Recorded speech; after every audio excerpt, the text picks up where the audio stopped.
Okay, we're live. We're live. Hello. Good evening, everyone. Yo! How are you doing? Hello, Davey. Davey's here as well. He's here already. Yay!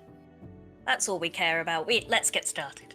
Yes. The important person here is here, Davey. So thanks for joining us. So we're picking up not where we left off, but we're sort of picking up from the previous story. What was a one shot is clearly becoming a more than one shot. The coterie had understood that there was some sort of issue, some sort of heist that occurred in the Rosewood Hotel in Croydon, and had been summoned to a meeting with the prince where they agreed and volunteered to go and investigate the heist and, as it turned out, 2 murders. So with a bit of investigation, they managed to find some leads. They found 2 murdered kindred, a Bruja named Danny Jones and a Tremere you only know as Emily. It appears that some sort of deal was going down between the Prince of Warwickshire, Sebastian Markov, and the Prince of Croydon, Zee. And for whatever the reason, this item that was to be traded was stolen from a safe before it was handed over, and this put Prince Zee at risk of failing to meet a blood contract. And although you don't know exactly what would happen if a blood contract was breached, you know that the rumours are it's not good. So you travelled up to Warwickshire following the leads, where you found a secret area underneath the cathedral in Coventry and found a number of Nosferatu who initially you thought perhaps were implicit in this heist and in the murders, but as you spoke to them more, you began to suspect perhaps they weren't responsible, and news came to light of another Nosferatu known as Foul Ron, who Markov had been keeping. Oh, it always makes you smile, Foul Ron, doesn't it? For some It's reason. Foul Ron from this world. It is Makes me Foul smile, Ron. yeah. Yeah, I'm gonna have a Duckman at some point as well.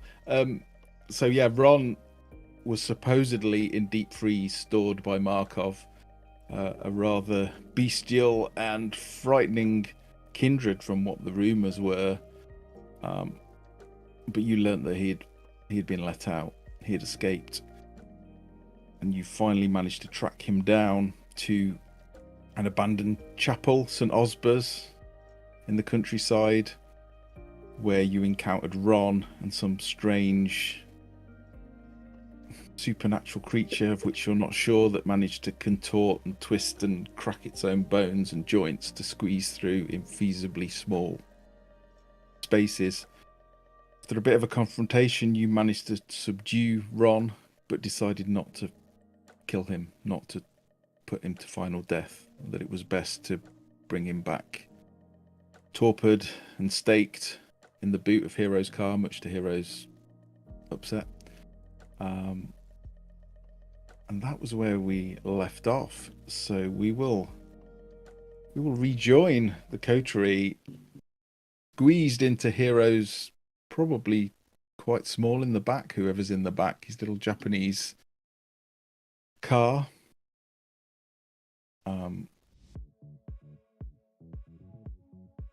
This is what I imagine is probably playing on Hiro's stereo.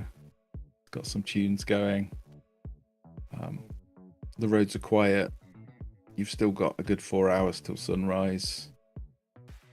Over to you. How far away are we from Croydon at this point?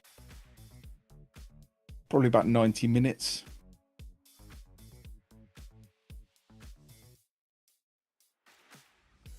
So I was just going to say, what exactly is our plan when we get back to Croydon with our little passenger?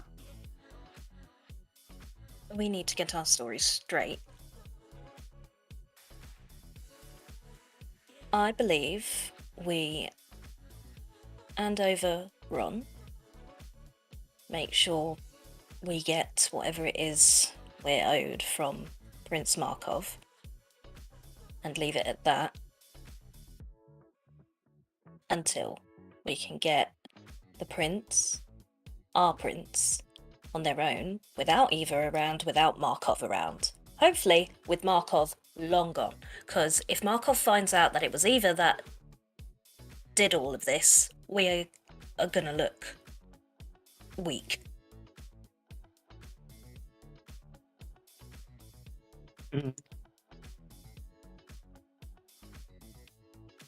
I think something could be said about the fact that we handled the situation to some degree, but We yes, won't get a boon from Markov for that, but we will from Zee. yes, it would certainly put a damper on things as well between the two of us.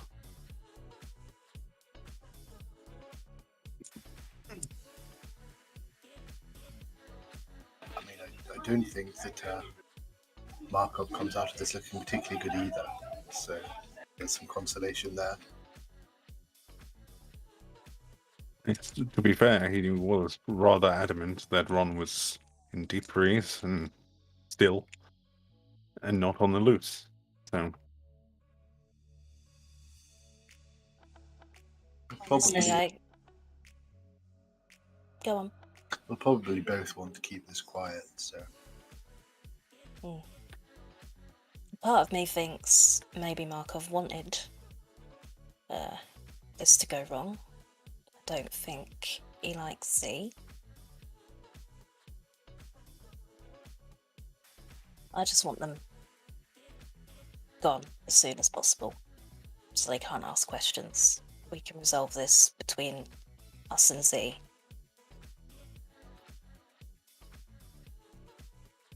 whatever you think best.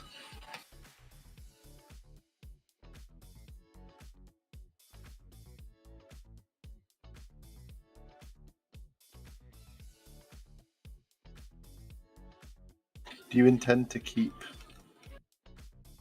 I mean, we're going to tell everything to Zee, are we, or just what they need to know? I mean, we don't need to raise the we don't need to say anything about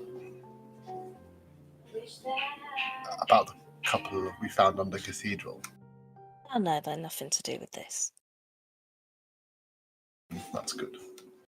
I think they might be useful to know.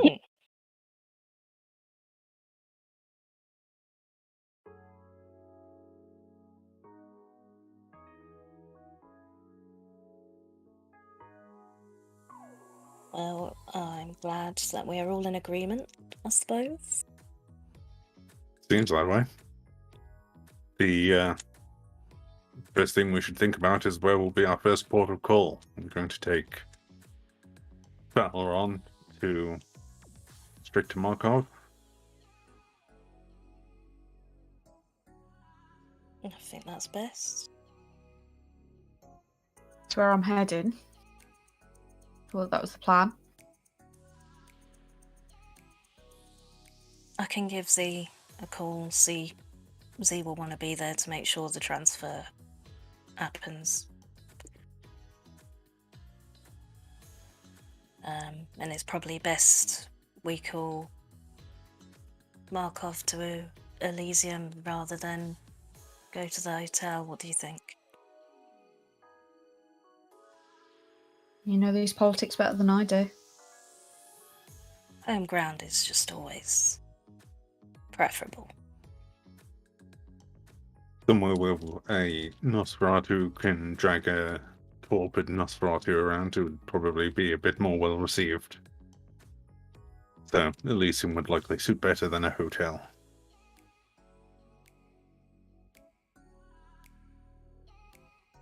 Then I will call Zee.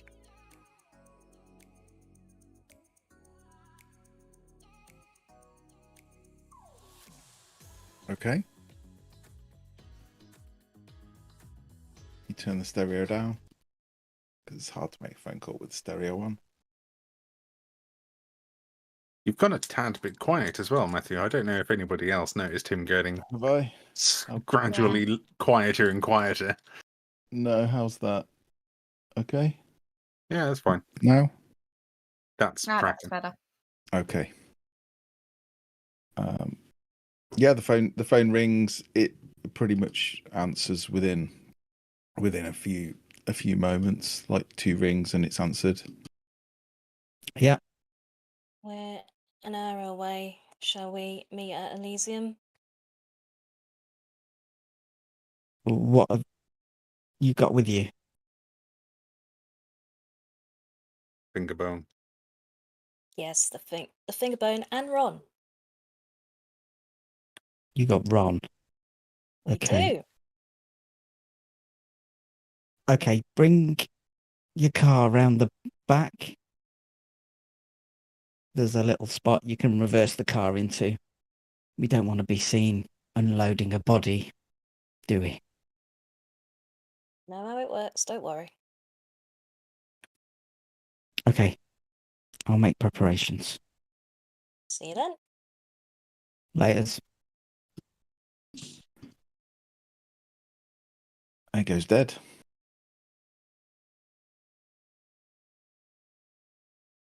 Okay. Anything else you want to discuss before we switch scene?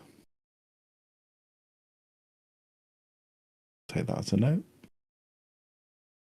So you spend the next hour. How are you driving, Hiro? Are you just sticking to the limits, or are you Sticking to the limit.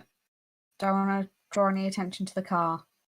I'm not having it impounded in any way, shape, or form. okay? Yeah, it is. It is quite a standout car, anyway. But yeah, you stick to the limits. You try not to draw attention to yourself. It is quite early in the morning. There's not a lot of vehicles other than trucks, and a few sort of delivery vehicles out early. Probably about 3. Excuse me. It's probably about 3 in the morning now.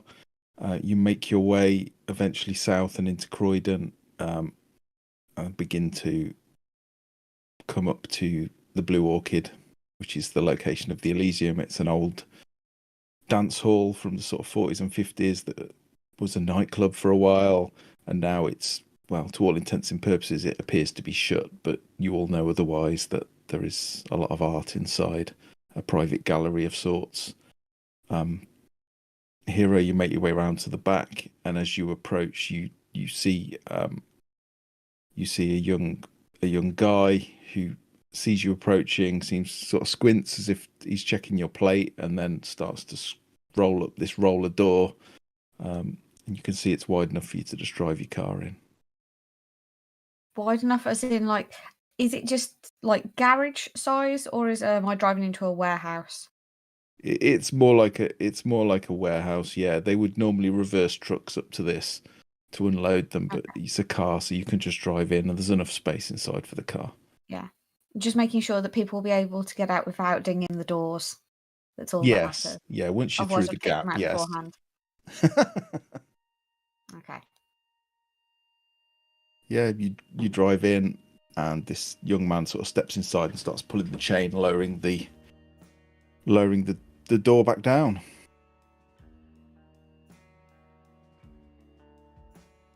That is quite a hefty door. Are there any other exits in where we've come in, like a fire escape? Just Yeah, you can see a number of fire escapes. Yeah, and in the far end of this hall, you can see lots of racking and shelving, as if this was probably some sort of warehouse. It's not huge, but it's relatively big. You're not sure what was stored in here, but the far side you can see 2 sets of double doors that you suspect lead into the rest of the gallery. Do we recognise the person who has let us in? He's just, from what you know, he's just a ghoul of Zee's. He's a young guy, probably 27, 28. He's got sort of dirty blonde hair, brown eyes, and he's generally quite quiet. Doesn't say much. He avoids making eye contact with you all. It's kind of quite timid. All the same, I will tell him to turn round whilst we unload the car. Okay, yeah, he will do exactly what you say. There's no hesitation. And I will smile sweetly at Gerard and Barnabas and Hiro. Hiro will just hold the boot open, but make no moves to touch the staked Nosferatu in the back. one end, you got the other, Gerard.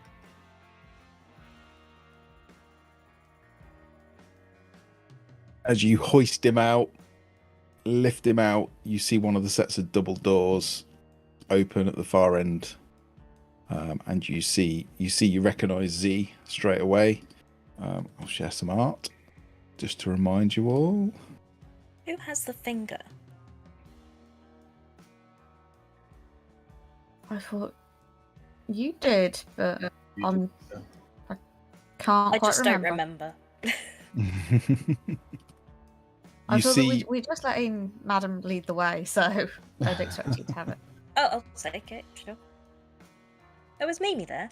yeah, you see Zee and Mimi walk in. They're both quite well dressed, as if they've been at some sort of do or party or a show or something.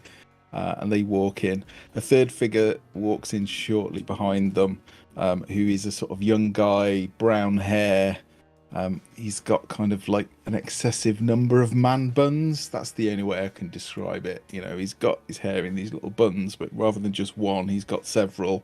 It's all kind of cross-combed, and he's got really like vivid partings in his hair. He's wearing like a very loose-fitting linen top and trousers that stop just below the knee, and he's barefoot. And he sort of follows in and closes the door behind them. Zee will approach as you hoist Ron out of the car. And I just very quietly say to Mimi, well, that is a choice. And look at the guy with too many man buns. Oh, babes, that's Kib. Say no more. Yeah, he's sweet enough. It's a statement. You got to give it to him. He owns it. Who is he? He's one of ours. I don't know who his sire is. No, he's Toreador. Really? Yeah, I know. Hello, I'm Recent. back. Sorry. Very recent, you know. That I'm working on him. We'll get his dress sense sorted. Don't worry. It's a lot Apparently of that's- work. I know, but where else is he going to go? He's going to be hanging around, and then we've got to do our bit, right? We've got to do our bit. What's occurring?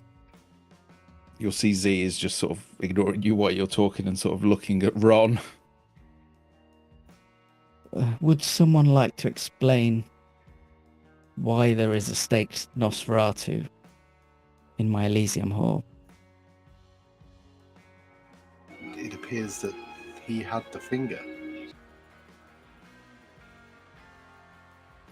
Right, and he is who? Ron. Foul Ron.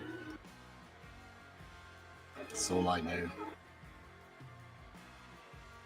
Until we came across him, he was believed to be in deep freeze. He is from Warwickshire, so it appears it was taken by one of his own. Thought it best to bring the miscreant back for Markov to judge him himself. Okay. And the finger, you've got the finger. I will pat No. my bra or wherever I have put it. Madam, you going to give thee the finger?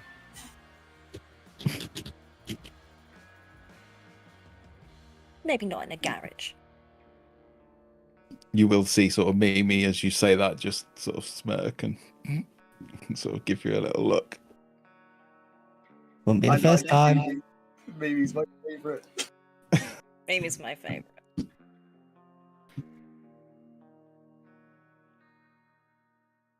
Okay, right. Markov here? Markov is here. Yes. I thought perhaps the rosewood was compromised. Or at least that's the advice I had. Right. Okay. If you So don't mind, sorry. Advice from...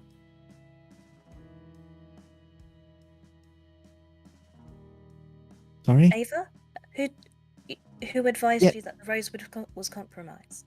Well, Ava's not here for some reason. I can't get hold of her, but Lowther gave me the advice. Lowther's another Ventru. He suggested that the Rosewood was probably compromised. We don't want anything Can't get happening hold to of our Eva. I wonder guests. what she's up to then.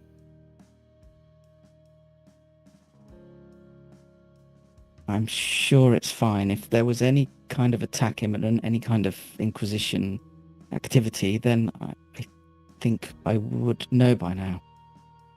I don't suspect it's that. Well, as I said on the phone, once this is done, once Markov has this, we have what we need from Markov, I think we should talk in private. Explain everything that happened. Well, we can give the finger, no pun intended, to Mimi and Kib and have them deliver it to Markov. He is here. He may have time to get back to Warwickshire. It would be much more comfortable if he were to leave, to be honest with you. I agree, but have we got what we need from him? Well, we already had that was part of the problem. I signed a blood contract with Markov and the finger was our part of the deal. I can show you what the deal got us if it helps. I think you can be trusted. I appreciate that, Prince. Shall we get rid of this finger, get rid of Markov? I would like to see how he reacts to Ron. Powerful kindred like him.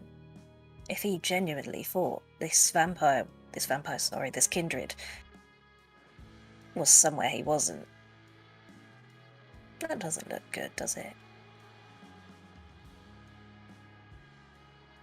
Well, where was this kindred supposed to be? You're saying he was imprisoned? Yeah. So he was imprisoned, and who let him out? That is what I would like to talk to you about.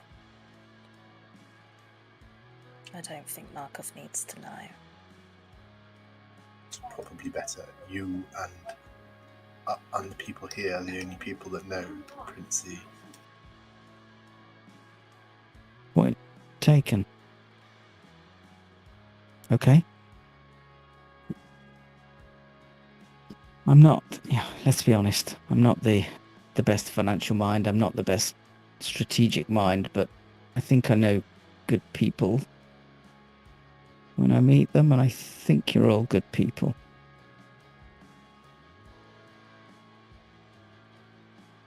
Okay?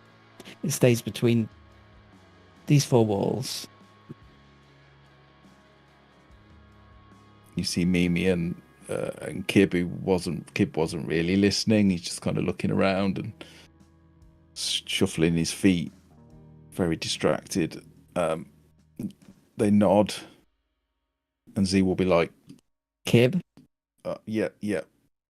Four walls. So, do you want to take Ron to Markov, or Let's get rid of Markov. Let's just get Okay. this done. Okay. So you make your way. Mimi will lead the way, and there's something about, like, last time you saw Mimi, she was in a bit of a flap, a bit sort of not her normal confident self, but either she's recovered whatever confidence she was missing, or she's faking it really well this time. They lead you through the corridors, which quickly turn from sort of industrial complex to, absolutely, like, the first room that you go through is this sort of huge dance hall like place that has been graffitied on every surface. Every wall has got some sort of street art painted on it. It's absolutely, like, incredible. So everywhere you look, ceiling, walls, floor, everything is just covered in incredible street art. And then eventually you walk through to the room that you recognise from the Elysium. High arch ceilings, very tasteful lighting that lights a number of huge pieces painted on canvas on the walls. There is no one in this room at present other than Markov and the two red-headed people that you know that he was with before. It's a young girl and a young guy. And he is just stood looking at one of the paintings. He doesn't look particularly interested or impressed. Speak. This time, sorry. Just say to Mimi if she's near me, I really do love this place. It's beautiful. Oh, babe, you ain't seen... You wait till you see the next one. It's beautiful. Absolutely beautiful. Like, Z is a genius when it comes to curating this kind of stuff. Honestly, I've never known a mind like it. They're just a genius. And this is why Croydon's one of my favourite places to visit. I know, and it's such a shithole from the outside, but inside, it's a gem. You're not wrong. Markov will see you approaching. Is someone carrying Ron? I think I've got the one half of him and Gerald's got the other car. Yeah, that sounds about right. If Hiro can catch the eye of the male redhead this time, Yeah. little wink. That's all. He'll give you a puzzled expression. And then sort of shrug and smirk a little bit, like. I will Markov. Sorry. No, please. Just quite elaborately bow and say, Prince Markov, this is for you, and I will gesture to Ron, as is this, and I will produce the finger. You'll see Markov sort of glance at Ron. If there is any sort of surprise, he doesn't show it. Not that you notice. He doesn't give much away. But when he sees you hold out this silver finger bone, you do see his eyes his eyebrows raise a little bit. It's like a flicker of excitement, and then the mask goes back on, and he gives nothing away. Can I use Well. heightened senses? Yeah, you can, sure. I just want to hear. Oh, he doesn't have a pulse. It wouldn't quicken. It would not. It would not. No. There's no way to tell. Never mind. Yeah, you listen, and no one's got a pulse in here.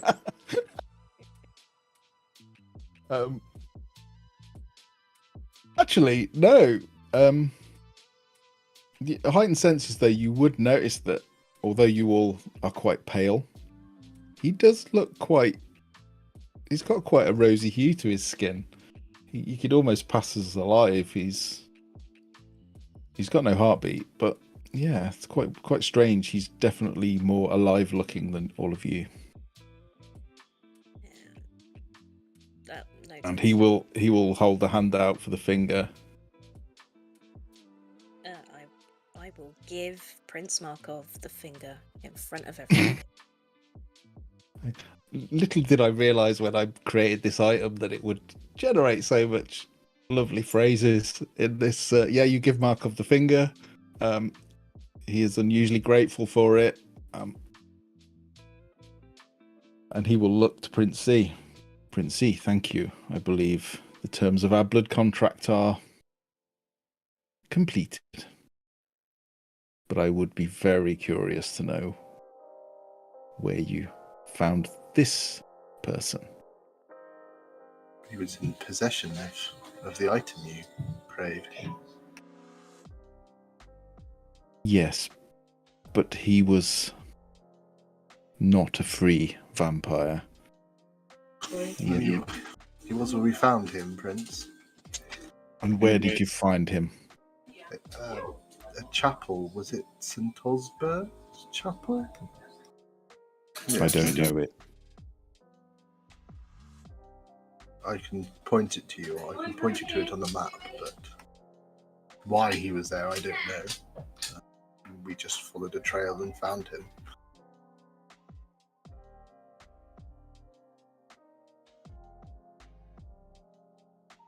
You telling the truth?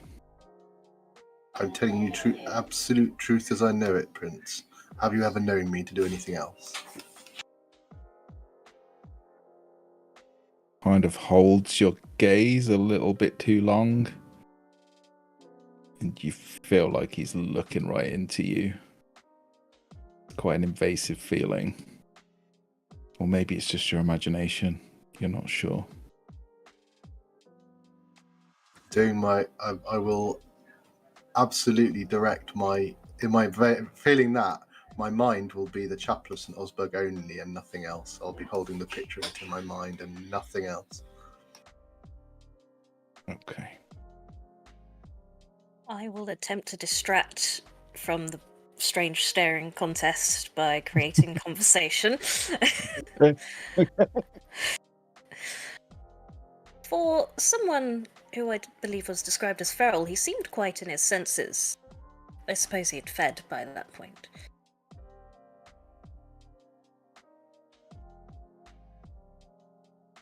Ron has committed many crimes. He believes he is above the Camarilla. He does not need to obey its rules. He does not need to follow my rules. And his continued imprisonment, I assure you, is in Croydon's benefit and interest. Oh, I don't disagree. I do wonder, will he remain this way, or would it not be best, after many infractions, to just put him to final death? Of course, that is your decision. I am just curious. If it were any other kindred, they would already be dead. But trust me when I say that if your domain wishes to remain safe, then sadly Ron must remain alive. So I'm very grateful, and I'm sure your prince is very grateful that you didn't ensure he was put to final death. We would do no such thing to a kindred without permission from the prince first. We just believed it would be best for us to deliver him to you in person, so you could see we were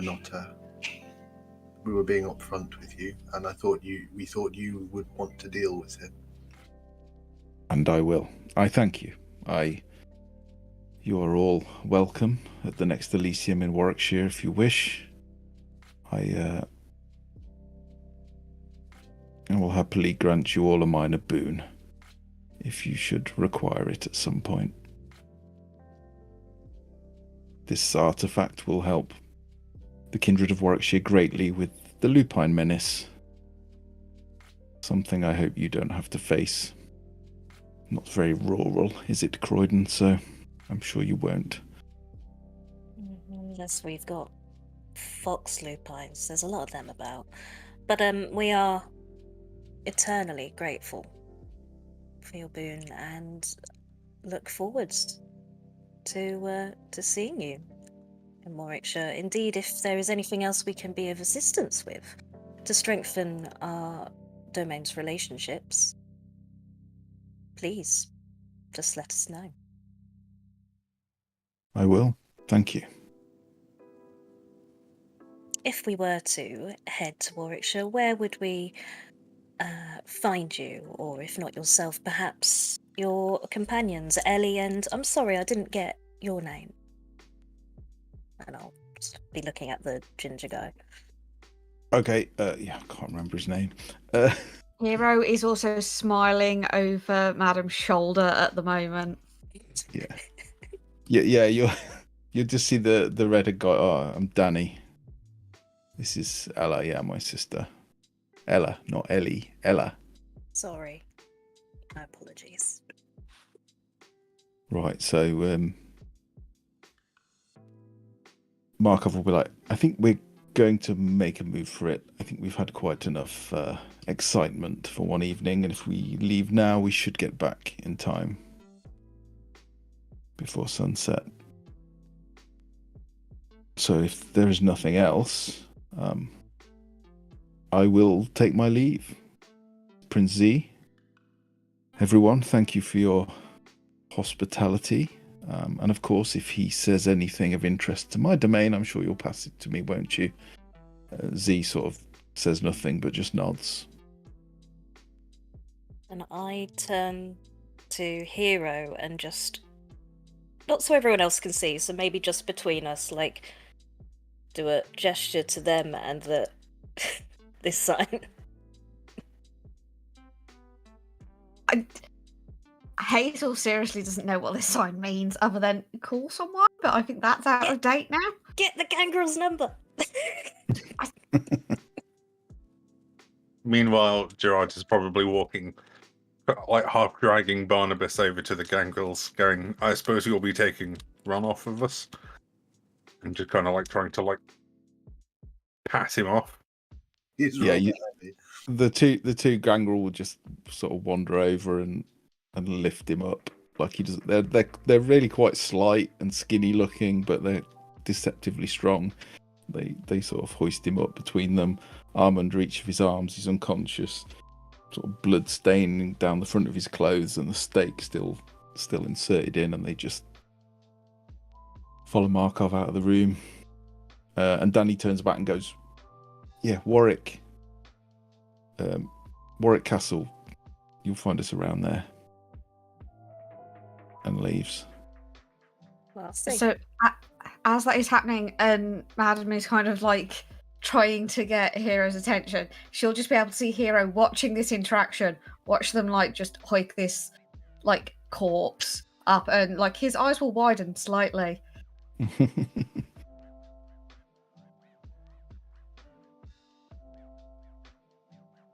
So, when are we going to Warwick? I mean, I don't know if they're allowed phones, but it would be easier than having to track him down. Should have got his number. They're not allowed phones, and I don't actually want to fuck everything. Just putting that out there. No, but I wasn't making that assumption at all. I just assumed having a contact that you had sort of established something with. I don't know what, but I've seen the glances. I'm just fucking with them. May as well get useful things out of it, like contact information, but I guess we're going to Warwick Castle. What a day trip. I wonder if the rides will be open. I've always wanted to go to Warwick Castle. Why does the castle have rides? What in the world is with this country? Babe, I'm quite sure castles don't have rides. I know you're not of this century and all that, but just trust me on that. Well, not any rides that are worth it. Or are you talking about the gangrel? No. I love you. That was perfect. I could have sworn Warwick Castle had like it was like It does events. rubbish Legoland. It's like jousting and catapults and shit. Oh, no actual rides. Maybe a carousel on a good day. No, I think there's like a haunted tower or something. It's not really a ride though. That'll be where they live. It'll be a rumour started by anyway. No, it's like a tourist thing, you know, like shit lighting like you would get in a nightclub. People in sheets. I don't think it's real ghosts. I think it's just tourist tat, you know. Castle's quite beautiful. I mean, you know. Just to get real ghosts. Maybe they just need one person who's overly friendly and flirtatious. Maybe So they just need something that looks like Gerard. That's both uncalled for and also probably quite accurate. And you're are you overly friendly, and I'm sure you could be flirtatious if you wanted to be. Gerard, are you eating rats again? I have eaten rats within the last 24 hours. You need to eat, don't you? That is minging, babe. That is minging. I do rather need to eat, yes. Z will just be sort of watching you, bemused. Right. Can we talk now? Are we good? If you are happy with everyone in the room, yes. Is there anyone I shouldn't be happy with in the room? You know what? Let's all of us just take a moment to check the room. We're all skilled. If you could all just stand completely still, I can see if I can hear or smell something that might have concealed themselves. I'm going to look around for places, I think. Just check the edges of pictures and things, see if there's any bugs or anything like that, just quickly. Okay. Are you looking for bugs and things? Are you just trying to... So, first of all, Madame, you're just sort of using your specs, I assume. Yeah, just heightened senses. to Heightened see senses. if- So, anything yeah. is concealed. So roll your awareness plus Say wits. wits. Say wits. It is wits, yeah. And Barnabas. Oh, Ooh. okay. I look around the obvious places for people might conceal listening devices and stuff, just in case Ava's got the place read. Okay, do you want to roll anything you think is appropriate? You could probably roll subterfuge plus manipulation, or let you roll Investigation plus subterfuge. or investigation plus intelligence. Yeah, okay. So I'm good at that. I like with vampire to sort of use what you know, if you can justify why you want to use something. Okay, pretty good. Yeah, you have you have a listen, and you cannot hear anybody. Off right in the distance at the far side by the shuttered gate, you can hear the ghoul. You can hear Z's ghoul sort of breathing, but it's quite far off. You don't believe that they'll be able to hear you from here unless they have auspex. Likewise, Barnabas, you have a look around, and you sort of you look where you think you would plant a bug if you were going to plant one. You're gathering information, which is what you do. You search quite extensively. You even use one of the mobile phones to see if something interferes with it, and you don't find anything. So you're both quite confident that this is relatively secure. As they're all doing that, and there's no one else really in the room, when everyone's kind of stood still, Hiro will just kind of look around and go, "Echo!" Yeah, there is that sort of sound of a very large room with that slight sort of echo. I think with heightened senses up, that would make me go, ow. Yeah, yeah, it would be like, ugh. Makes you jump Right. just as you're really concentrating. Just always wanted to do that. Grant's probably moving so little, he's practically turned invisible. Yeah, Gerard probably fades out of view as you're searching. Right. Okay, let's get on with this, shall we? Why all the cloak and dagger stuff? What's going on? Madam, would you like to say, or? Ava did it. Ava did it. Ava. You're serious. Ava. Yes, Ava. And out of the other cup, I will produce the memory sticks. She freed Ron.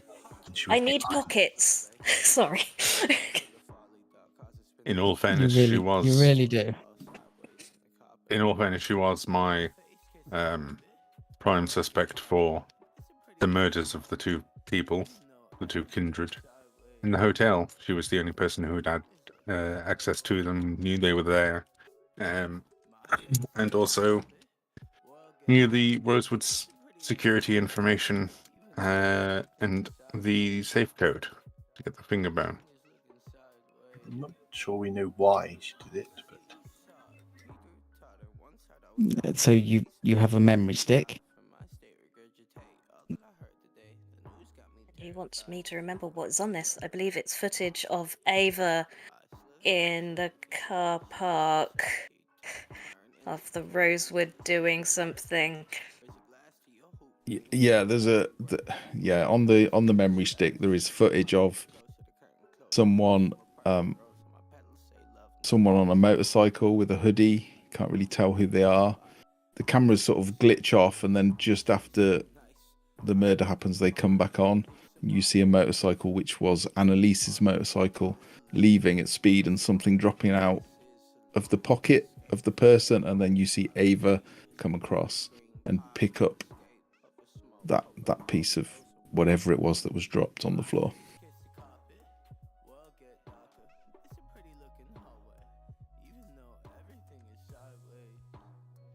And then there's footage of her walking down the corridor towards one of the rooms with the murder in it. But that is pretty much all there is.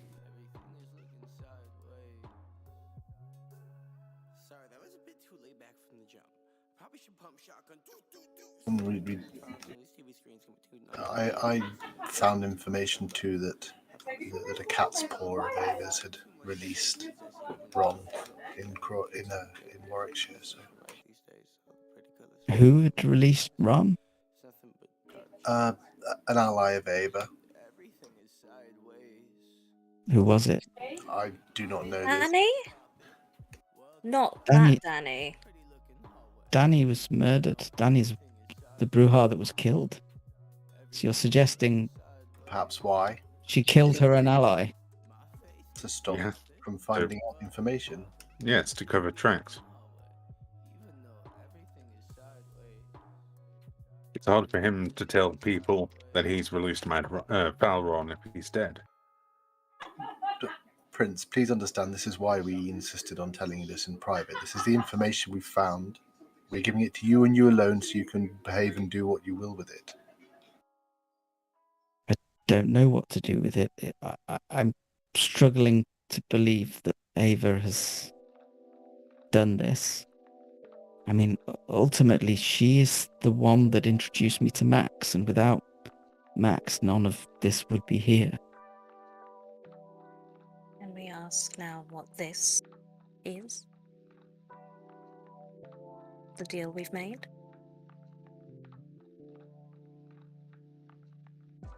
I can introduce you to Max if you wish. He wasn't, he's a challenge. He's sheriff in name only. He's not, he looks out for us, but not in the traditional sense. I can introduce you to him if you wish. I think you can be trusted to meet him. I believe I've met Max on an occasion or two. Probably when we've fed him sedated blood, yes.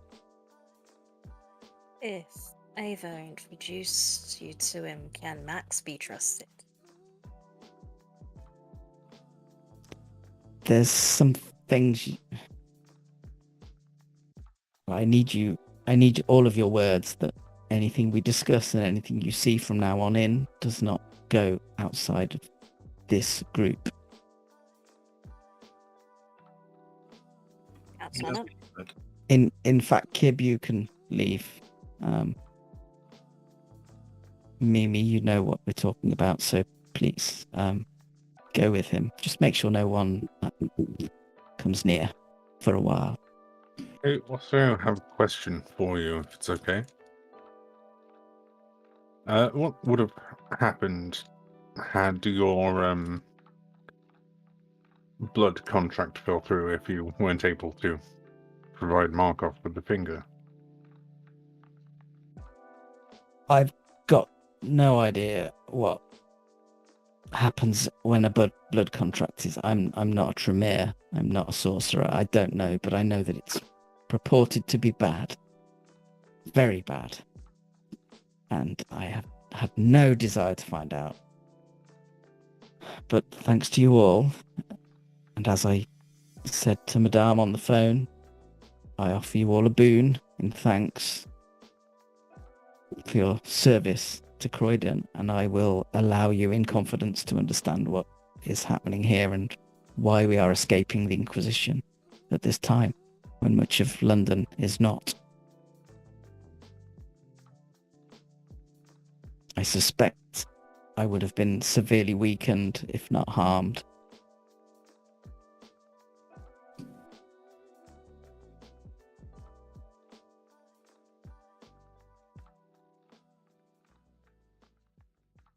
Perhaps that's part of Ava's motive, then. If this deal had gone poorly and you may have been harmed from it, she might have opened up a window in which she could supplant you. She is a Ventru. You have a point. But to be fair to Ava, she told me not to sign a blood contract. She said I was an idiot to sign it, in fact. But you know, I don't like being told what to do. So, I can't deny your theories, but we need to know more. We need to play this carefully, and we need to catch her. Perhaps her plans are not known to you. I mean, it may not be obvious. She may have been getting something out of you not signing this boon that you don't know of. So, forgive me, Prince. As I said before, I'm a purveyor of information. We've given you the information. As far as I'm concerned, it's yours to deal with as you wish. But perhaps more information would be better before you act on what we've told you. You have convinced me of the suspicion. I'm concerned that I misread her, if this is true. But I feel I need more before I can call a blood hunt on her. Precisely my point. If you maintain her close by and act no differently, perhaps we can try and find out more for you. Find out why she did these things.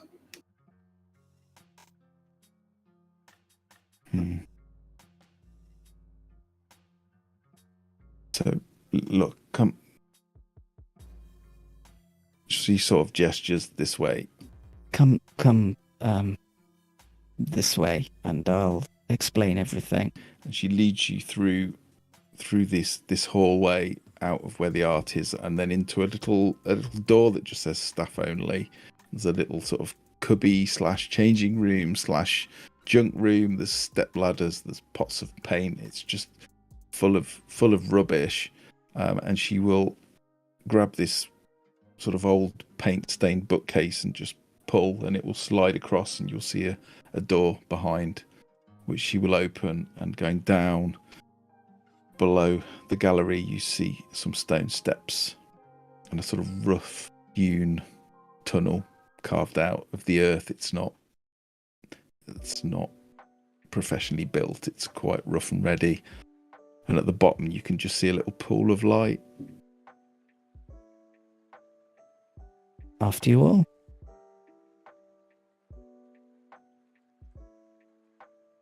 I will step Cool. inside, yeah. Yeah. You're right, we'll follow. This is like shit out of a movie. This is class. I feel very at home here.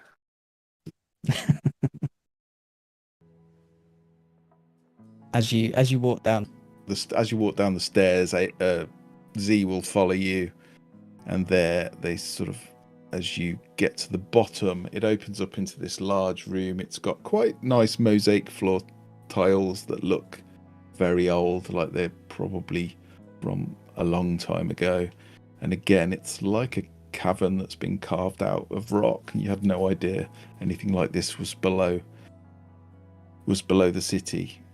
And in front of you, you see a stone wall, again carved out of natural rock, and then this large, heavily reinforced metal door. It's it's barred, it's welded, it's got huge steel pieces of metal across in two different places, like locking it into place. So this is where we keep Max. When he's not sedated and put out in Elysium. Unfortunately, he's not safe. He is a Masquerade breach waiting to happen. It's hard. It's hard really to explain, but he is he's like many Malkavian, he's troubled. He is easily angered. He is confused. From all accounts, he does not know the difference between the past, the present, and the future. To him, it all intertwines and weaves into one. It's easy to understand why he's so confused. He still talks to his sister, who, from all accounts, died during the Great Depression. There are some rules. If you are to meet him, if you wish to meet him, you don't have to. Do not insult him. Do not question his intelligence. Speak quietly and gently, and try to be kind. Just to clarify, is this the same Max that's also our sheriff? It is. But as I say, he is sheriff in name only. He protects us, but not in the traditional sense. He knows Yeah. when they're coming. He knows when they're coming. Most of the time.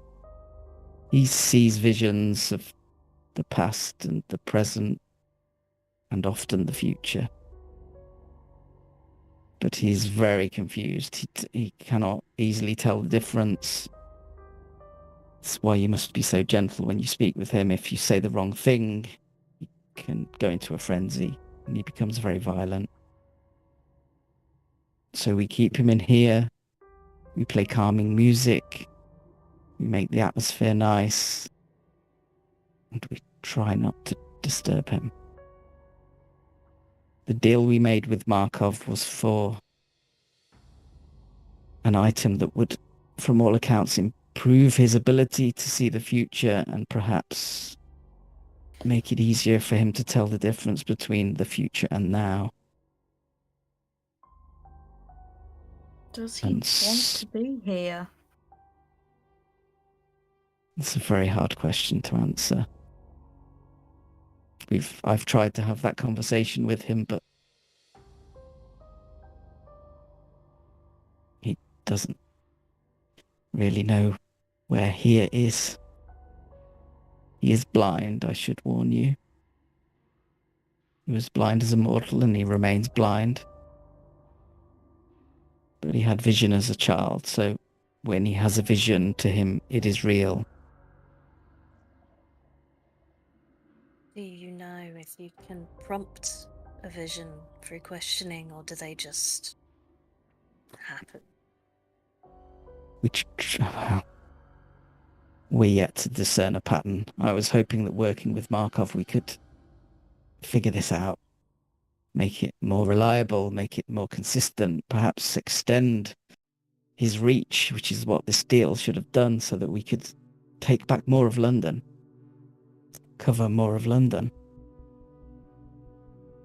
But the other thing I must warn you about is he seems to know when people lie to him, so be very careful what you say. That can also make him frenzy.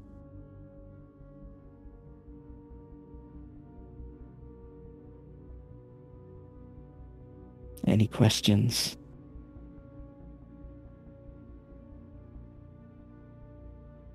They're interested in meeting the man, personally. Me too. If we do not have a sheriff in practice, only in name, is there someone else fulfilling that duty? We have Sarah, who is officially the Hound, but she's the muscle.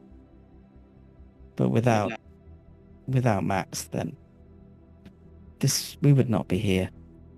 I mean, they say that the proof is in the pudding is in the eating, and Croydon is safe, and Max is a better sheriff than most of London has had. So He's the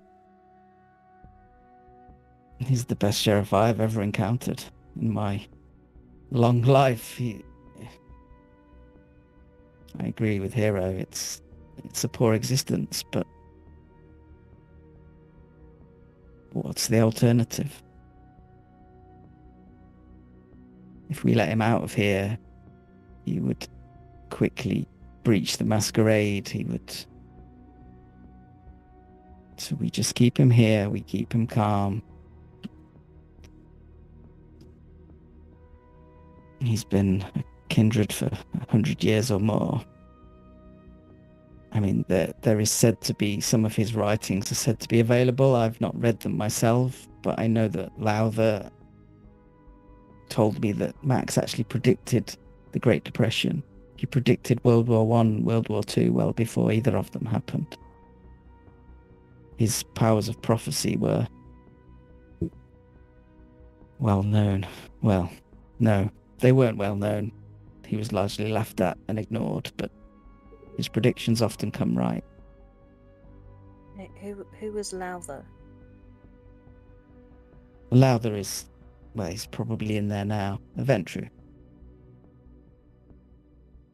He has a way of calming his mind when we need to. When he has a particularly painful memory or vision, Lowther can help him forget. Do you know how Ava knew him? I don't, and this is why I struggle to understand why Ava would betray me, because she introduced me to him. And admittedly, he's a handful. He was a handful. We had many instances when we found him first, but now he's calm, he's in a nice environment. He does not need to hunt to feed. Things are better. Who is he to Ava? I don't think he's anyone. I think she just knows of him. I think he wrote his books around the time she was embraced. From all accounts, we're talking. I think what 19 is around the Great Depression, 1920s, 1930s. I'm not sure precisely, but his books he wrote when he was alive.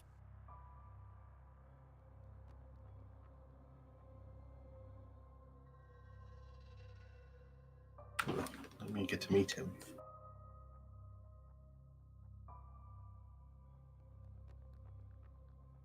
Okay. Are we done?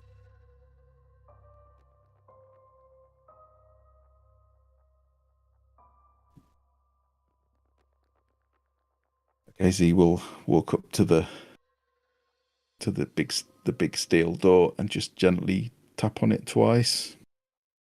And you'll hear 2 taps back. She will slide the metal bars across and open the door. You will see probably a guy in his late 40s. He's quite sharp featured. He's wearing a sort of plum overcoat over a 3-piece suit. He's got a hat. sort of hands in his pockets, almost looks like a sort of 1950s private eye. I want that suit so bad. Yeah, it's a nice suit, right? Purple tie. He is very sharply dressed. And he just has this aura of confidence which anyone with presence will recognize. He just exudes confidence and competence and sort of authority.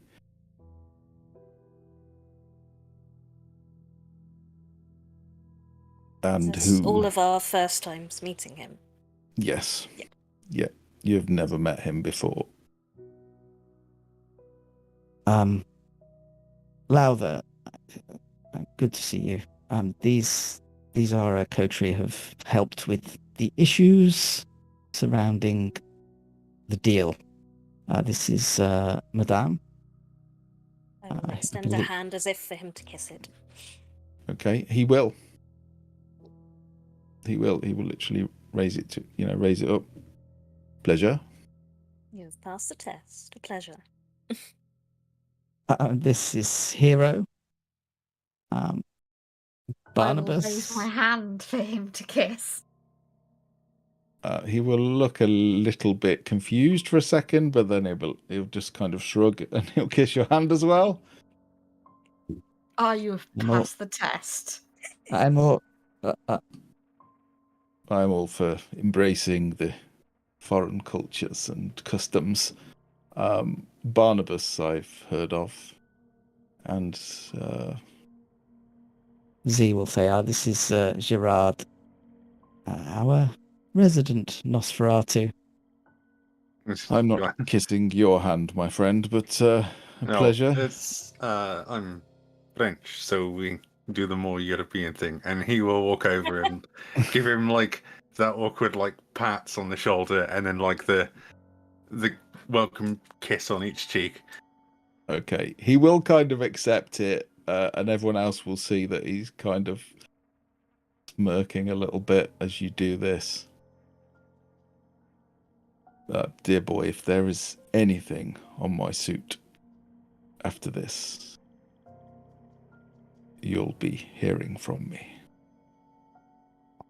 Pleasure to meet you all. Lowther and Clanventru. Can I ask why everyone is here? Max has not had any disturbed moments for a few days now. Not sure so many visitors is wise, Prince, but obviously the decision is yours. Forgive us, Lowther. The Prince is trying to elucidate us as to what this has all been about. So we're just here to meet Max. That's all. Very well. Do you know the rules? Please, can't hurt to hear them again. Do not insult him. Do not raise your voice. And best of all, do not lie to him. He seems to know when someone's lying to him. Just try to be kind and gentle. If he has a moment, then I will be tempting to intervene. As hard as it is, I would advise that if he loses his temper, we leave through this door, we lock it, and we let him calm down on his own. Do not think because he is blind he does not know where you are. He does. Very well. We'll do as you say, to the expert. I must say, this is just all this is doing is rousing my curiosity even more. I agree. Looking forward to meeting this gentleman. Well, I don't wish to crowd Max, so I will leave you in the capable hands of Lowther. It's always important for someone to be outside if this should go wrong. I'm sure it won't. He's been calm for days, and Lowther's very good with him. So I shall see you all shortly. And Zee will step outside the door and close the steel door behind you. I'll just whisper to Brannon, and my raven will jump off my shoulder and stand next to Zee. Just look at him. Okay. Okay. Yeah, I forgot about your raven. Yeah, good call. Yeah, you probably don't want to take that in there. Okay. So the door behind you closes. You hear the 2 metal bars slide across. Lowther will just say, we'll just, if we need to get out, there's a button next to the door. Press that and they will know to let us out. Right. So, keep checking I haven't got the voice changer on. You walk up to it. It's a much smaller door. It's a single-sized door, but just like the other, it's carved into a sort of stone wall. Although this one is made of bricks, this one has clearly been built up. They're quite large, huge, several feet across, probably about a foot high. Large stone blocks, and again a big steel reinforced door. Although it's got bars, you can actually see glass. Through the glass, you can see a room inside. Where is it? It is it's very dimly lit, and now that the outer door is closed, you can hear this gentle, quite relaxed music sort of drifting through. There's a number of, it's not nicely decorated, but there is a lot of candles around the place, hanging from the ceiling, on side tables, some on the floor. There's rugs, there's comfortable sofas, there's chairs, there's all sorts of things in there, and you just see a lone figure sat on one of the chairs, just like leaning on their legs with their arms, head down. And Lowther will again slide across the 2 steel bars and gently open the door. It's very well oiled. There's no creak. There's no squeaking. It is very, very quiet, and he will step through very gently, being careful not to make any loud noises. Please. I can't see the scene. Yeah. You can't see the scene. No. Nor can the totals stream. on. Black. How weird. Now we can.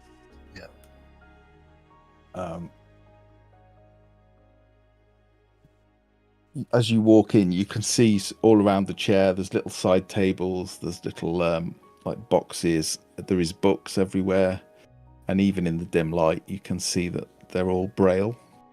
They're all books written in braille. Charming little room. And the door is quietly closed behind you, although it's not locked from the outside, because obviously there is no means to lock it from the inside. Oh, is Lowther outside now? No, Lowther's stepped Lowther in. came in. Yeah. Yeah, with you. Yeah, he's not locked you in with him and like, You fuckos. Although that would be fun. At some point in all this, can Hiro just, where Gerard had kind of patted the arms of Lowther, can Hiro just kind of wipe it as if there was some schmutz on there or something? Yeah, sure. Yeah. He will look at it and sort of examine it quite carefully. Yes, thank you for that. I do have a rule generally of not hugging Nosferatu, but I'll make an exception. I'm He's sure just if you're a being very allowed in, friendly fellow. I'm sure if you're allowed in here, then you're trusted, all of you. Just put a reassuring hand on Gerard's shoulder.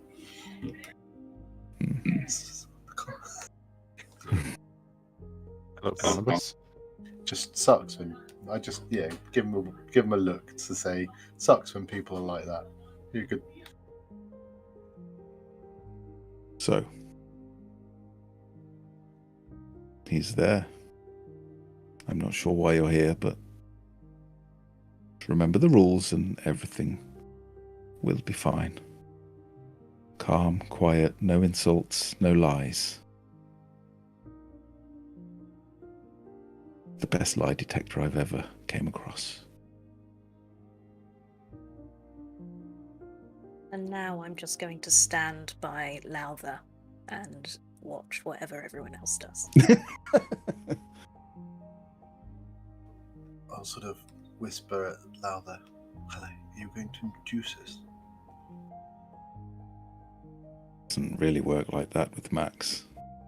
Gerard will take a few slow steps forward and be like, "It's lovely to meet you, Max. I'm Gerard."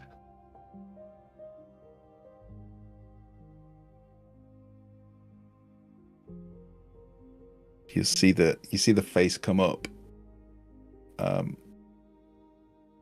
He probably looks like mid to late 30s, although the time he was born he may be younger than that. He may just not look it. And you see that his eyes are kind of white. They've whited over. There's no recognition, but you see his head turn, and he turns his head as if he's listening rather than looking.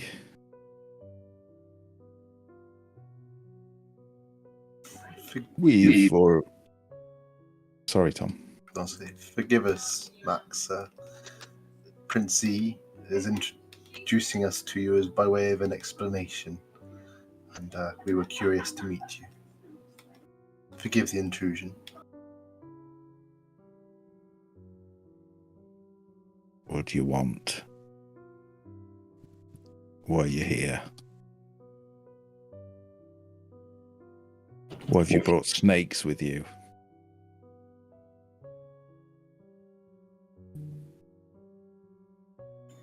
To meet you. That's all. You bring snakes to meet me. I apologize. I don't understand what you mean, but I'm here to meet you. That's all I can say. I cannot speak for my companions.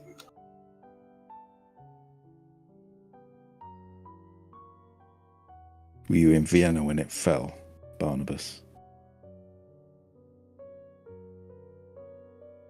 Not when it fell.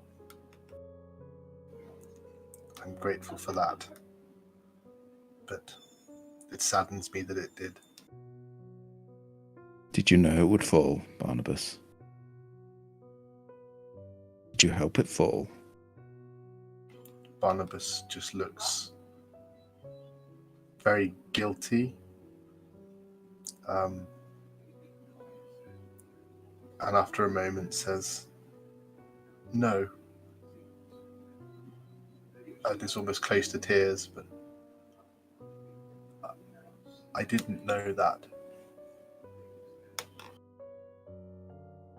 Softens quite a lot. It wasn't your fault.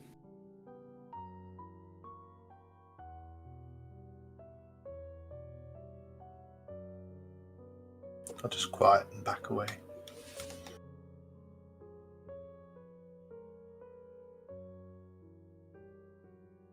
Curious that you knew that about dear Barnabas.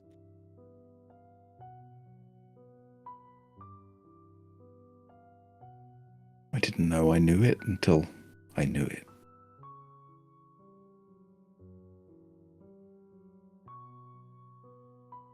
But I know that Barnabas didn't do it, even if he feels guilty that he wasn't there when it happened.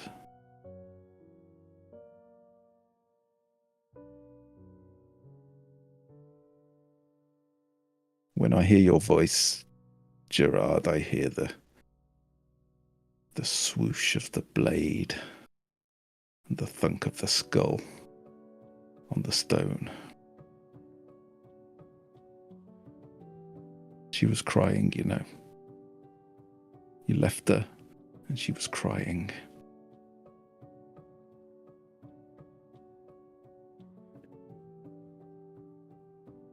Why did you leave her, Gerard?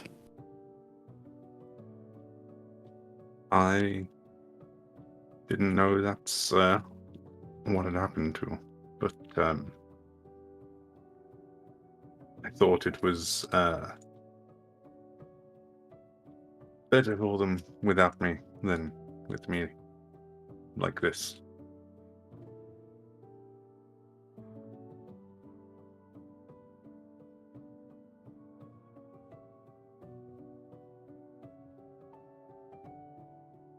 At least she survived.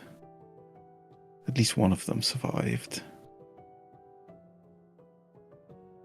Your name's only alive because you're immortal. Maybe your name's dead. In that case. It was quick, if nothing else. But the wait, that was not quick.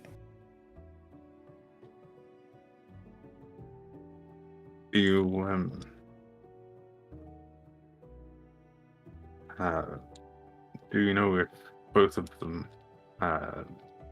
met the same conclusion by chance?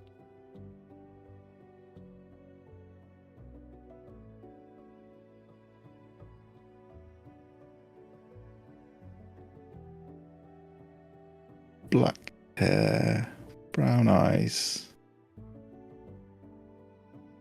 She liked to bake. She really loved to bake.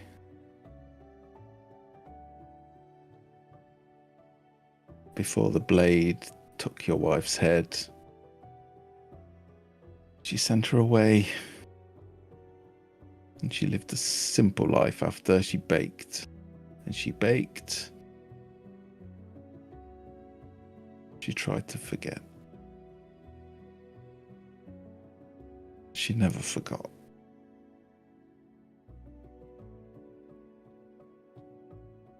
Both troubling and comforting in equal measure. Thank you, Max. Why do you bring snakes with you?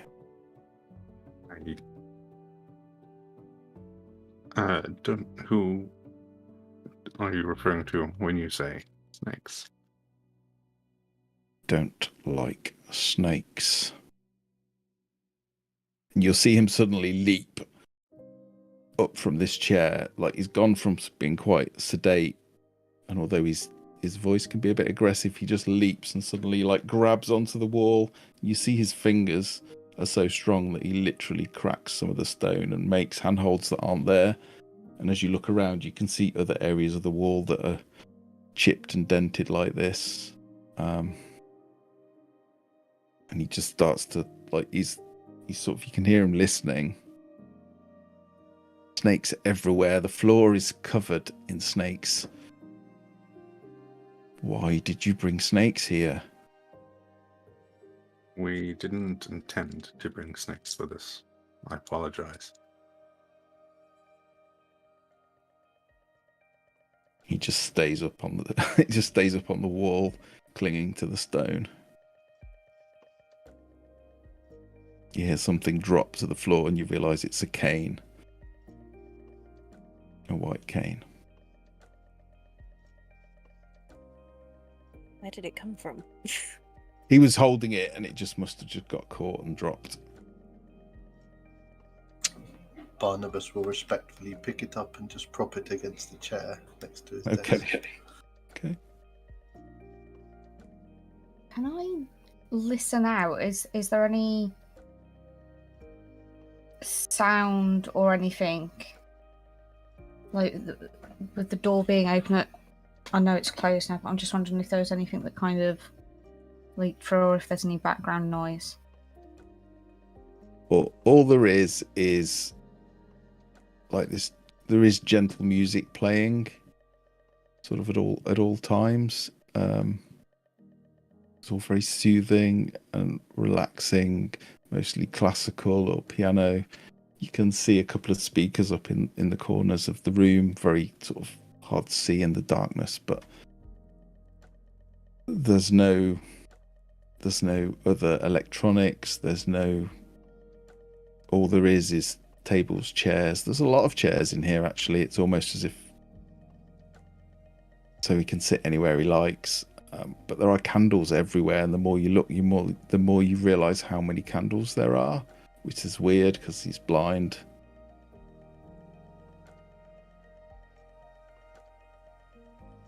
But there is a lot of them.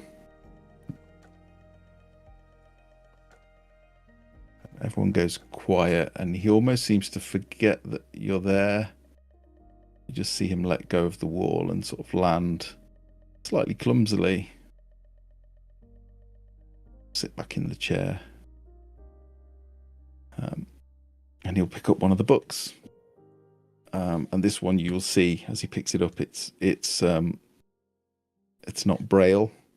It just seems to be a normal book.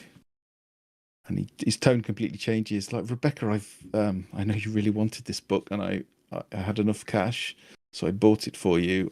I'm told it's very, very good. I don't think it's for me, but I'm told it's so good. And he just holds out the book, and you can see that it's The Great Gatsby. And it is like an old copy, probably from the 1920s when it was released. Can I He's just holding it. Yeah. To take it? Yeah. And I'll just very gently then lay it on the table. Don't you want it, Rebecca? I thought you really wanted this book. This is everything you told me all about it. Your friends have read it. I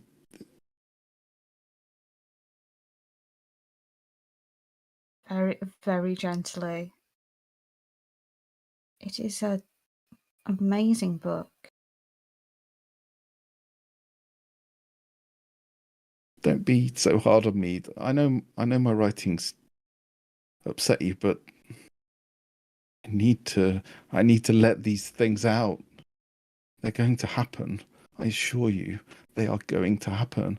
I know you don't believe me, but they are going to happen. And if you need to leave.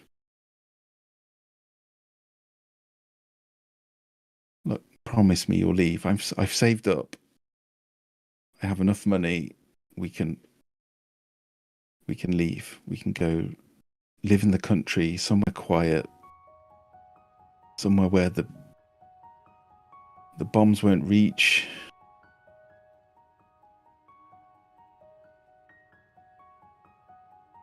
Hiro's just going to look around at the others. Just a slight look of panic on his face.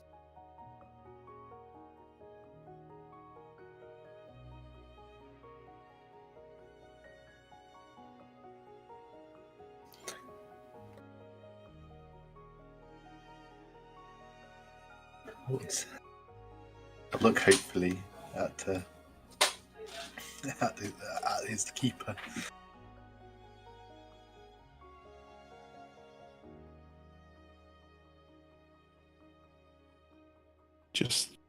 This is quite a good day.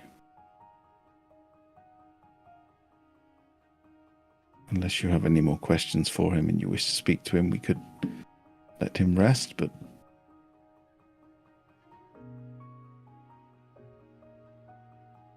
Max, could you tell us about Ava?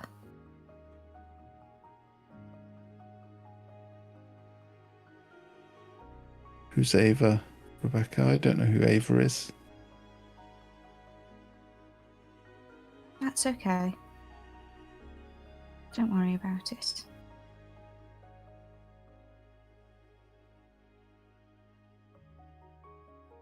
Should I know Ava? Have I forgotten someone again? I I don't know. That's why I was asking. But if you don't know them, that's okay.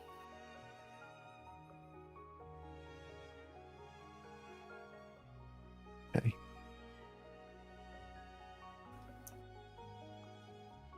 He just seems to, like, his face just changes, like, instantly. He goes from looking quite sad and dour to it suddenly look like his brow is furrowed and he's annoyed. He's looking annoyed. He seems to turn straight to Madame. I don't make a move. I don't say a thing.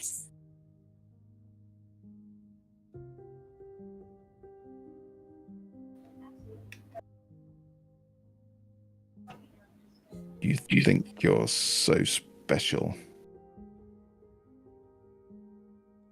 You think because he painted you a few times that he loved you.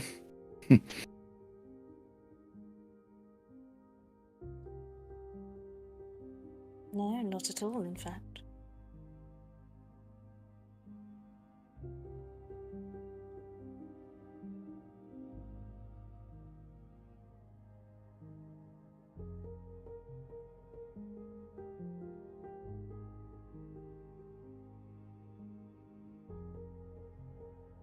He's looking for you.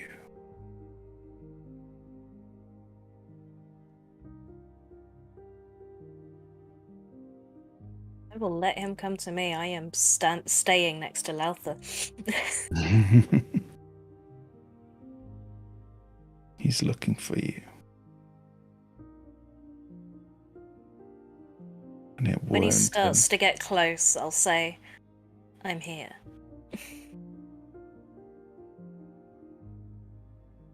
Mac, He's who is looking for her? Oh, wait, he's not. You weren't describing. He's saying. He's saying Oh. this.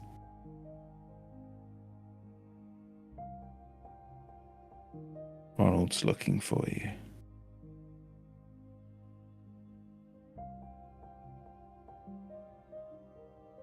Or he's looking for those that lived after you.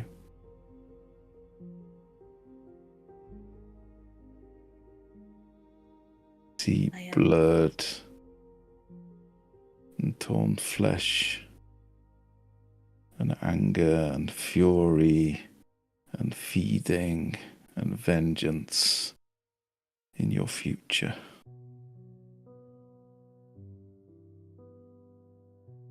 He's looking for you.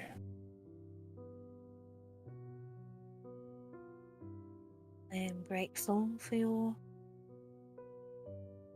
insight.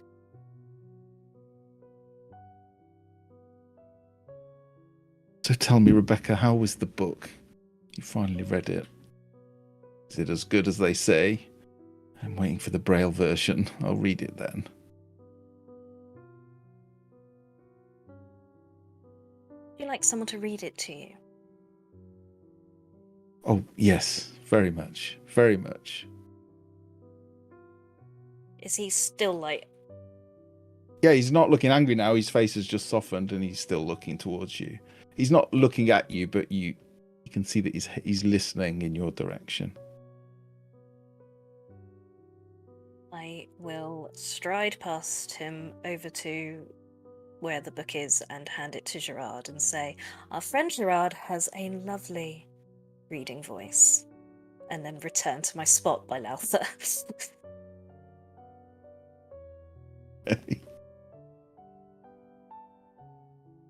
Yeah. He goes and sits down in the chair again, and just leans down on his legs with his arms and lowers his head. If I'm going to... Big breath in, obviously, which he doesn't need to do.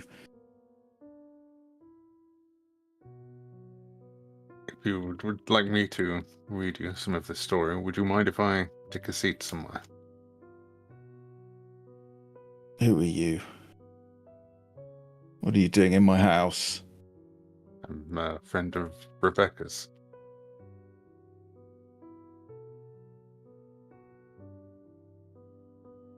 If you hurt my sister,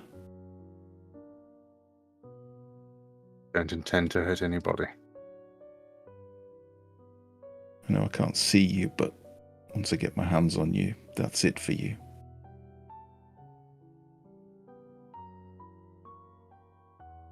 Would you like me to read you some of this book for you, Max? No. Get out of my house. Leave my sister alone. Very well. And Oh. he'll lift up a hand like that and just go whoosh, in the gesture of a guillotine at you.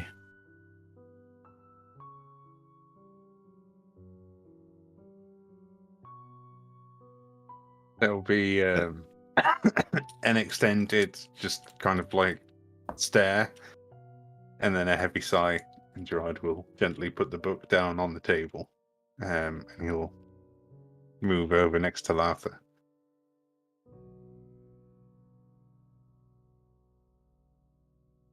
Okay. Are we done, everyone? I'm not sure. I'm still not sure what you expected to get from this, but We had no idea, and now we have a better one. We will leave you in peace, Max. Thank you for your time. doesn't answer. Just continues to face down towards the floor. Lowther will sort of push the door open because it's still not locked from the inside. Wait for you to come through, and then close it and slide the two bars across, and then walk up to the bigger door and just tap twice on it, and you will hear the bars go. And Zee is stood the other side, and she sort of eyes you all as if she's looking for injuries, and then realizes that none of you are hurt. It appears you're naturals. Do you lot consider giving him some audiobooks? That seems like that would be a good way to go. Or some weed. Audio books. Weed. I'm open to suggestions in how to enrich his existence, but he isn't here and now. He's all over, past, present, and future. It's very hard to enrich someone who's not Yeah. here. Except books are timeless. He has lots to Do you read. think classics? There were books all over the place. Lowther sort of pipes in. We provide him with as many books as we can. He doesn't spend much time reading them, unfortunately. That might be considering he's blind. They are written in Braille. It's a special form of writing. I know, but it's very long-winded. So how about he just gets to listen to it? You know, a nice narrator who's got like a calming voice.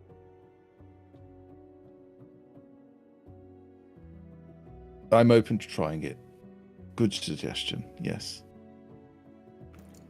Good suggestion. I see why you keep him secret. Well, my concern with audiobooks is we don't know if they'll make things worse. Do you understand? Yeah, but it might be worth a try. You can always just do maybe a chapter at a time, and I'd probably start with The Great Gatsby and see if you can find one with a female narrator. Okay, that's a good idea. A good idea. We'll make that happen.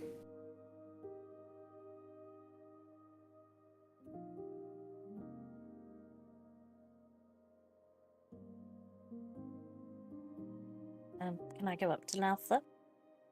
Yes.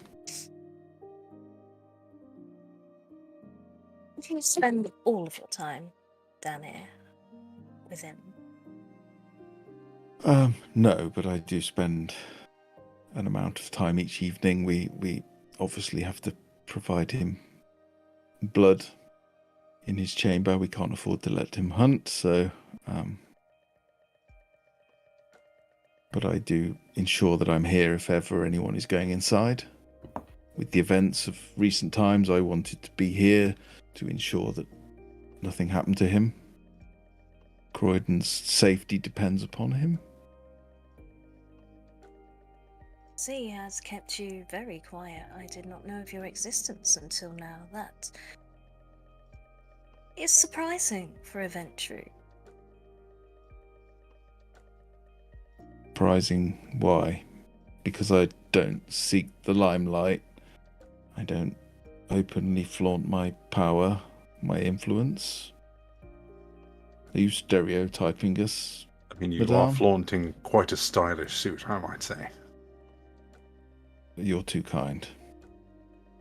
I apologize. I did not mean to stereotype. I base my opinion on the Ventru that I have met so far in my own life. They have been powerful, and as a result, face the heads of enterprise, and proud of it. Well, I mean, I'm not unsuccessful in business. But I've lived long enough to understand that some positions of power are just simply not worth the trouble. So I let younger kindred take those positions. I admire that. It is sometimes better to be less noticeable. Indeed. It is a pleasure to now be aware of your existence, and whether or not it is your scene, I would be very glad to entertain you at my place of business, if you would like one evening. Which is where, and you get the feeling as he says that he knows completely where it is, but sort of feigning ignorance. Snake pit. I'm not sure that's my kind of place, but I will of course accept your offer. Perhaps if you have a quieter bar where we can have good conversation and do business. Of course. And Perhaps. there will be drinks available. Good. I have a Struck very me. particular taste in drinks, shall we say. Well, let me know your taste, and I will do my best to provide. Thank you. You strike me, Pleasure. Lowther, as someone who prefers smooth jazz to loud thumping music. I think you may be onto something there.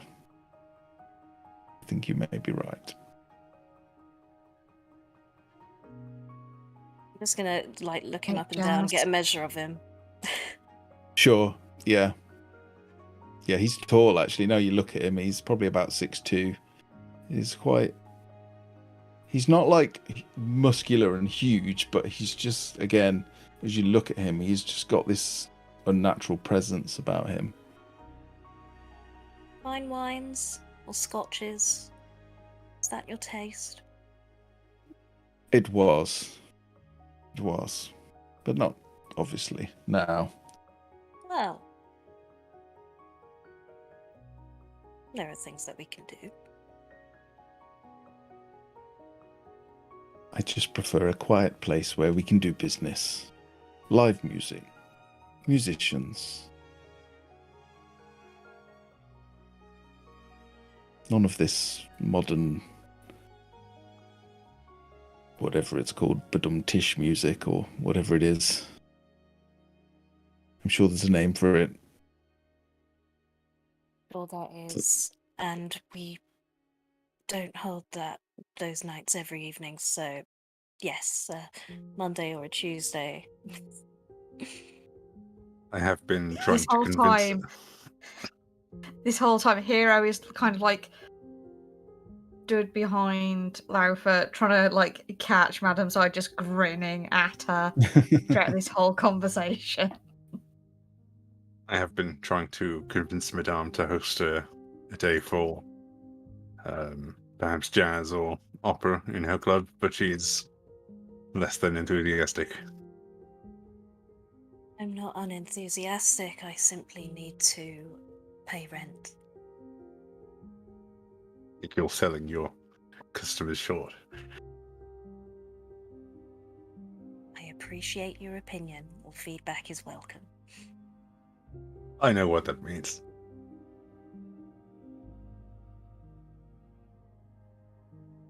Have we done it? Well, if it's okay with you all, I think we have a few hours before the sun is up. I do need to feed Max before we close his shutters, so been a pleasure. I am genuinely impressed that didn't get a beating on your first visit. I think that may be a first.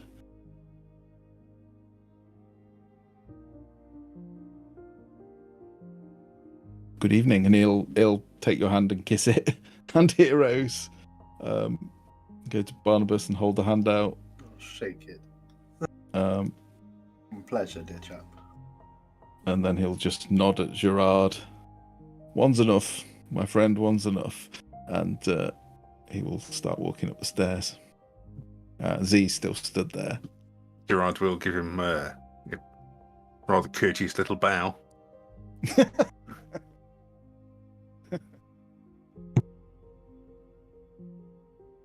Well, I hope that was worthwhile. I don't know.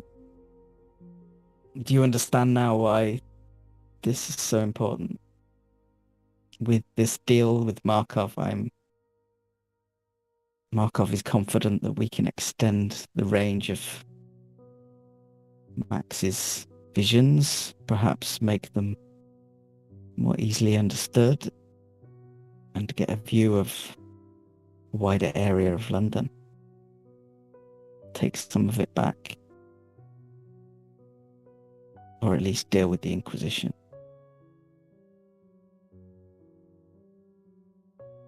Did he say anything that I should know about?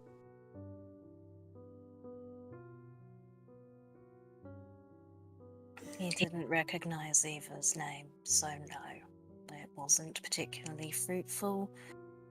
But we understand. Said enough to make us understand, but nothing that will help us. He didn't. Eva introduced him to me. How can he not remember her? Did not recognise her name. It was more at the time from which he was talking than the time from which he exists.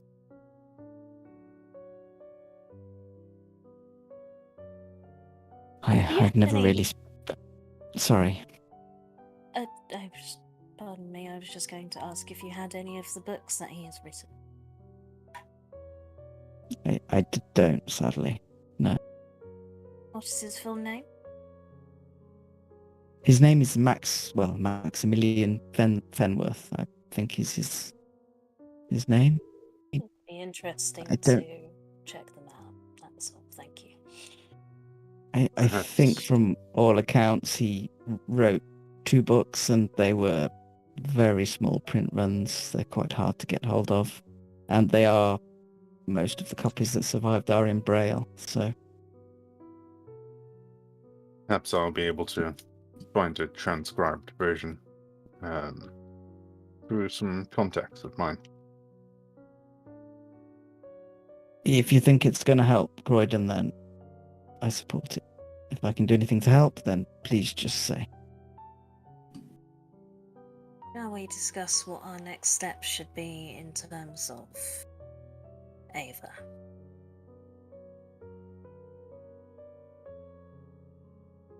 Somewhere more comfortable than this, maybe? And I'll look at the sort of... It's like a cavern, isn't it?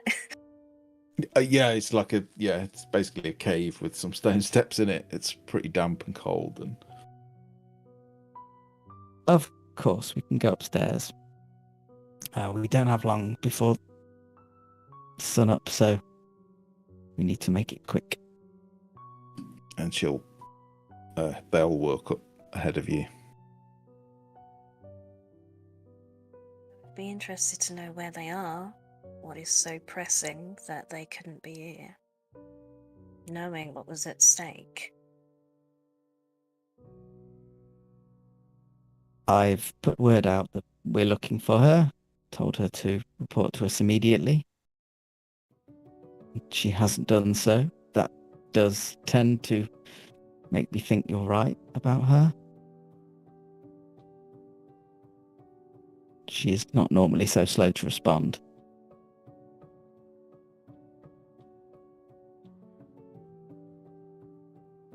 The more I think about what you've said, the more it makes sense. The blood contract would have definitely weakened Croydon, or weakened me. Max is definitely something that others would want to get their hands on if they could.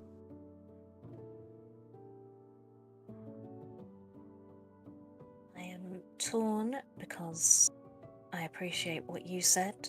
We should look into this further before you can make an informed decision, but I am also concerned if they have a head start on us and have left Croydon, this makes things difficult. Have you spoken with anyone? Annalise, James? I don't remember the name of the old woman. Agatha, I think it was. No. No. Agatha Park. Probably best to keep everything quiet until you know where Ava is. I could have them brought in. That's suspicious. If we were just asking because we want to share the good news.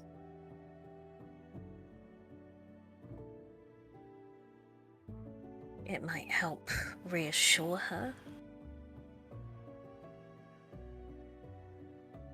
Okay. Sure. We could do that. I haven't sent her. I mean, obviously I didn't know what you told me when I asked her to come in, so I don't think I've given her the impression that she's in trouble, but guilty minds? If she knows that Ron has been apprehended, then she may have been nervous. Gone to ground, so to speak. Mm-hmm. Well, I'll have all eyes out looking for her tomorrow now. Perhaps we should organise something it would be rude for her to miss. Perhaps organise a celebration. Well, it is a celebration. We're successful. Tomorrow evening. I'm happy to host. Okay. The snake pit. I assume the private bar. Obviously. Will I have to adorn myself with the more mundane guise? If you can Obviously. do your thing where you slip in unnoticed and get into the VIP area, I will make sure it is clear. I am nothing if not a good host, I hope. And if you are not comfortable with a different facade, I would not want you to appear with one. I'm sure it will be wonderful.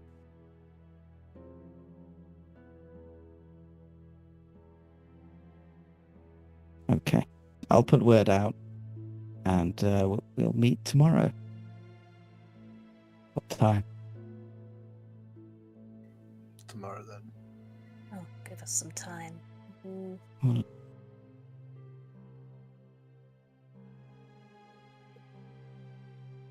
Well, What time of year are we? But We're still literally it's In the if you remember autumn, this game was October, Halloween, so it's October, so probably gets dark in the UK around 6:30, 6 o'clock, and Till about 10 p.m.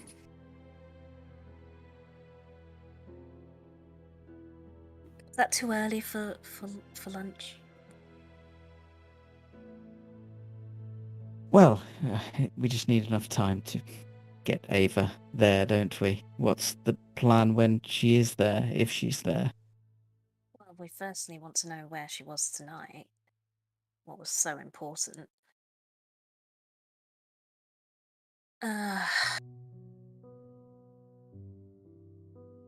Perhaps a discussion of how we as a group could help ensure things like this do not happen again, how to increase security, how we could work with Ava. Well, essentially, you forcing her to work with us. I mean, we could dress it up as an investigation as to how Ron was freed and why he got hold of the finger. If we include Ava in the circle, it will at least allay suspicion. We think it might be her. Maybe more revealing.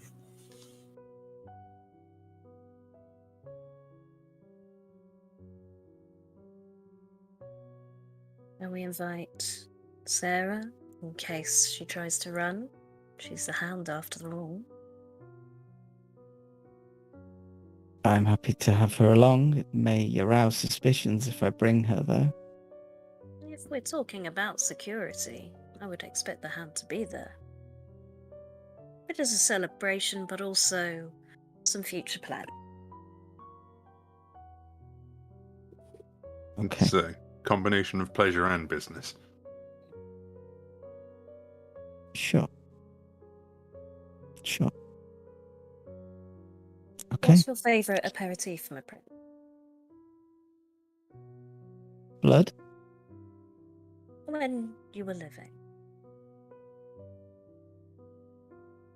I was never really a big drinker, if I'm honest, but it surprised me.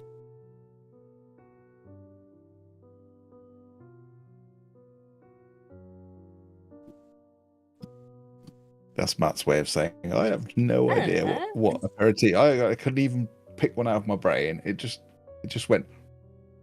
It was just like wind, tumbleweed blowing through my brain. Yeah.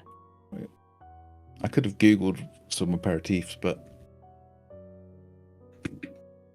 Well, based on the crowd, it probably should be an old-fashioned. de Bonnet. Let's say de Bonnet because that's the first thing that comes up when you Google it. Yep, I don't know what that is.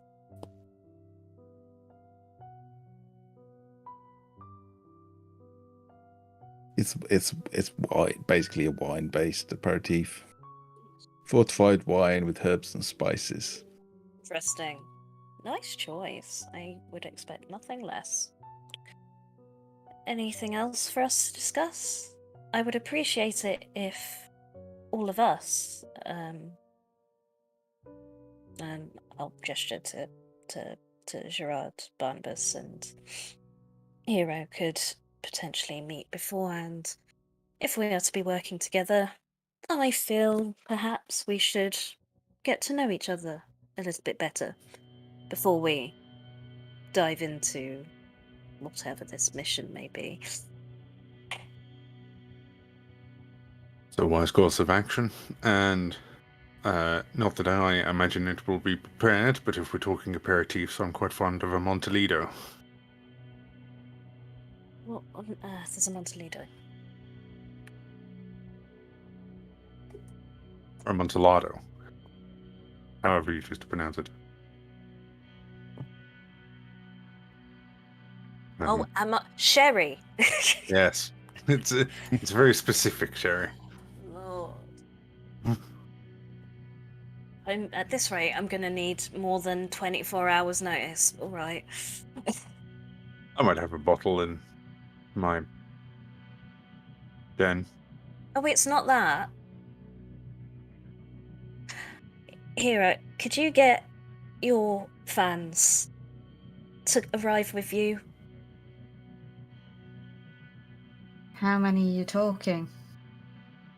Well, at the moment, it's sherry, a debonnaire. I'm not picky. Maybe a red wine for... That generally pleases everyone, right? I don't know about sharing them out. Oh, please. Understandable. Hope you're going to consider the masquerade here. Of course. With Please, all that we've been through recently with this whole thing, I would hate for it all to go wrong because we're a little careless with where we feed. I just want to put on a good party. You know me. There will be one particular drink for you to sample, the Prince, and we can consider future parties for the rest of you. Okay. I'm happy with proper security. Yes. I'm happy for future gatherings, parties with ample food, but perhaps not with such short notice. No, it's becoming quite complicated. Okay. I will leave you to it. When you're ready to leave, you know the way out. Just make sure the door is closed behind you and it will automatically lock. So tomorrow at 10. Until then. And Zee turns and walks away. Matt, is this all been one night, effectively? Yeah. All been one night, okay. It has, yeah. We're still on Halloween, effectively, or the day after Halloween now. Knackered. Yes, if it's okay with everyone, I wouldn't mind going for a brief drink of my own. I'm quite starved, as it were, or quenched, I suppose, is the more appropriate term. And then I may retire to my den for a time, unless you planned on having your discussion about ourselves sooner rather than later. 8 p.m. tomorrow. Tomorrow, okay. I think we have all spent enough time in each other's company. Can I rest at your den, Barnabas? Just for the day. Your name is Barnabas. Oh, Gerard. Sorry, Gerard.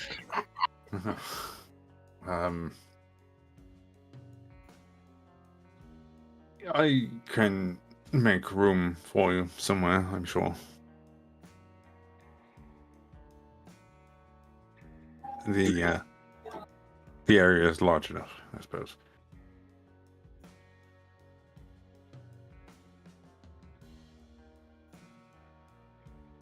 Voice has stopped working. Is my voice back? Oh, my voice stopped working for a second there. Apologies.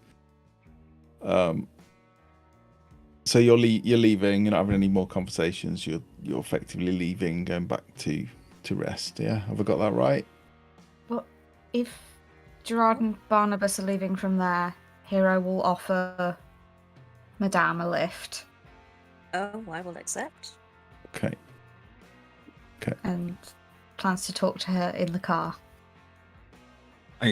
Just to ask, are me and myself and Barnabas also getting lifts back, or are we taking a more a less obvious path? Well, you two seem to have made a plan, and we weren't invited, so I just... You're welcome to come back to my tent for a time if you like. I'm very tired. I Thank you, I Sharon. think it's raining, so we should probably just get going, really. You know, we're not actually bothered by running water. No, it was more an implication of a rain check. Never heard the term before. And I thought I was old-fashioned. Well, this is madly awkward, so I'm just going to get into your car. We'll find our own way, Gerard. Right, Barnabas, I suppose it's a walk through the sewers for us both then. That's never bothered me too much. The young gull will pull the chain and the roller door will roll up. You'll see outside it is actually starting to rain. There's a light drizzle. Probably about an hour before sunrise. You can sort of see the glow on the horizon, but it's a way off yet. Yeah, you can head out. So you two are going in the car and the other two are going separately Through the sewers. through the sewers. Okay. Well, we'll start with Madame and Hiro then in the car.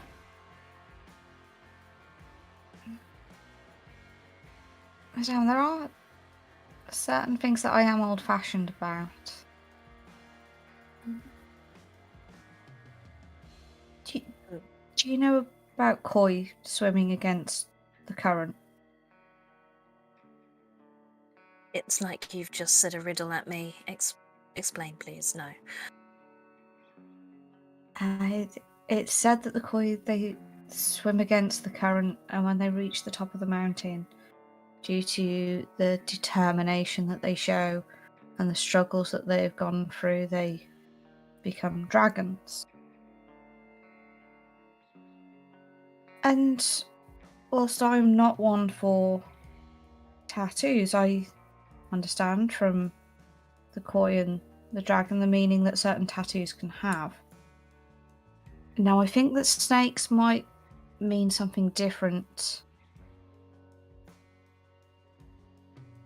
in the more modern age, depending on where we are, but may I ask you if your tattoo does have any meaning to you? Well, we are lucky enough to be able to heal the work we place on our bodies. So I have had many tattoos. This one... Snakes can mean so many different things, can't they? But their ability to shed their skin and transform, I think, is quite relevant to people like you and I. Don't you think?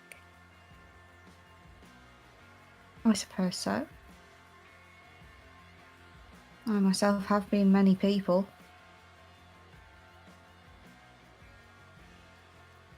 To me, they That does mean not- rebirth, a new chance, a new freedom.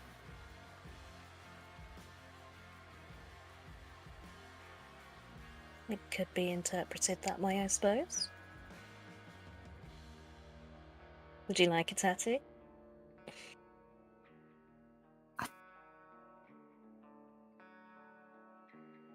I'm interested in them, and I think that they can be beautiful, but I remember them just being for the degenerates, the low lives, and the criminals. I come from a different world to you. I would I never knew you judge you in didn't such mean a any way. disrespect. I knew. Don't worry. Well, if you're interested, I'm starting out. I have been learning. And if it is awful, you can just get rid of it. But I take it you appreciate the piece. I find it interesting. I must say, I'm not surprised to hear that you have been many people in your life. What else would we do with our time? But it does occur to me that I know you very little. How well would you like to know me? Oh dear boy, that could get very messy. And It always does. I'm open to it. But first, let's get to know each other. I'm old-fashioned in a way too, you know. I would appreciate being bought dinner. Well, I can buy you dinner. It's alright, I'm hosting tomorrow evening. What I'm saying is... Oh, well, then you can buy me dinner. I hope you like de bonnet. I don't know where I'm going to get de bonnet.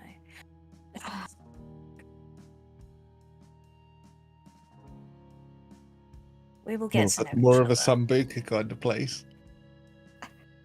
Yeah. Jaeger bombs. Tequila. I do know a French girl.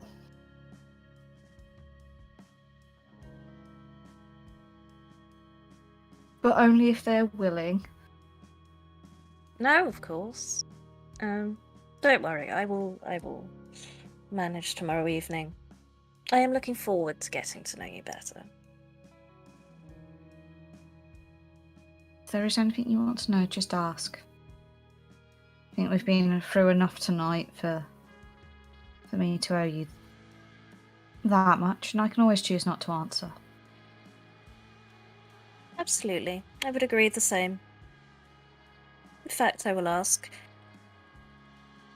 You have very much piqued my interest with your choice of words that you have been many people. Is Hiro your actual name?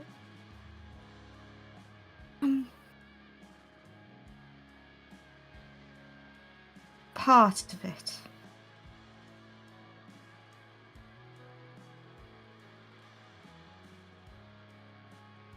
I am going to make the assumption that at present, you, like myself, are not willing to divulge the whole of it.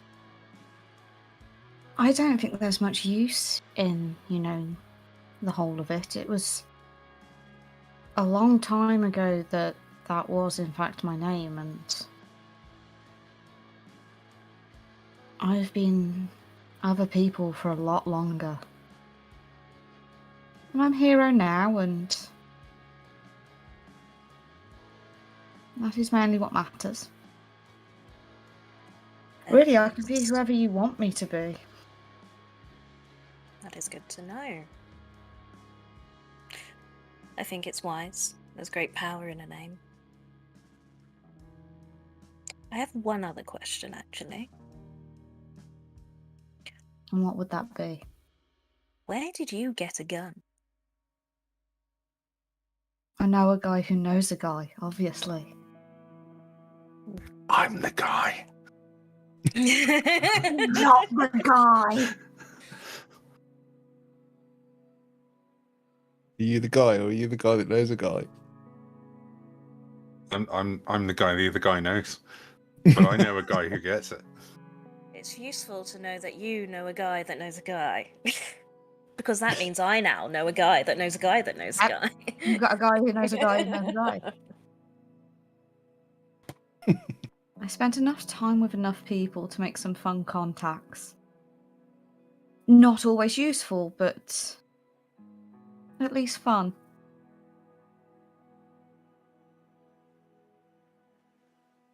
It sounds useful to me. For what it looks like we're getting into. That is very true. I would make sure you bring it tomorrow, just in case. And do rest assured, a good kitchen knife is just as dangerous, if not more so. It's difficult to sever limbs with a gun. But you can do quite a lot of damage, and I won't be searching you upon entry, so... Oh, you can search all you like. I knew that you were going to go there. Oh. Oh, have you spent much time with Mimi? I haven't, but I want to. I'm sure she'll be It's there. my great If not, fun. I'll text her. Don't worry. Ah, the Toreadors in this city. I love them.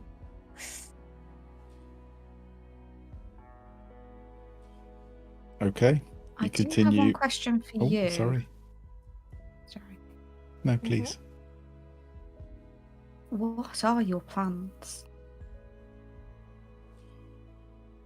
I wouldn't say that I have any, because the game seems to be constantly evolving. You are too smart to not have plans. Flattery, you are good at this. Honestly. I think we share a common goal right now, and that is to keep the place that we live safe. And once we have that foundation, then we can look to plans. Well, it looks like we've arrived. Do you try and keep safe until the night? I'll see you shortly. Roll. Can you both, as Hiro pulls up and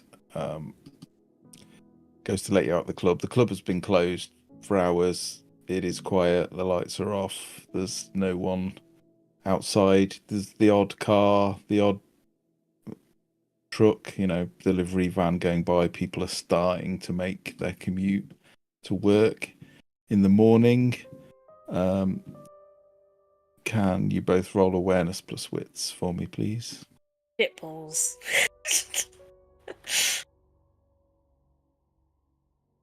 Where is awareness? Press under skills on the third row, second down. Not third row, third column, Yeah, second so if row. you just click awareness and then it will yes. pop up a box and then just check wits and Wits. click roll. Yeah.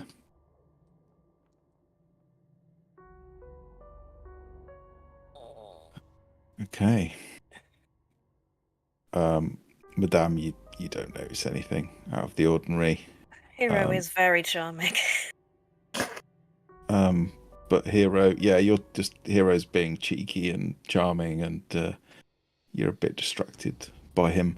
But Hiro, the road that the club is on is double yellows, and you notice a little way off down the road is a black van parked up, and you just see movement inside. So this is as I was pulling up. Yeah, it's just parked on the road. It just looks a bit out of place, and although it's got its lights off and such, you see movement inside the front cab.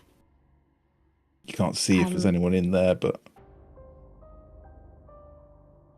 If Madam goes to let herself out, I'll kind of reach across and grab the door. ep4. And then swap over, so like I'll undo my belt, swap over so that I'm Very leaning forward. across and I'm facing her, and just be like, further down the road there is a black van. Do you recognise it? you don't. I don't. Nope.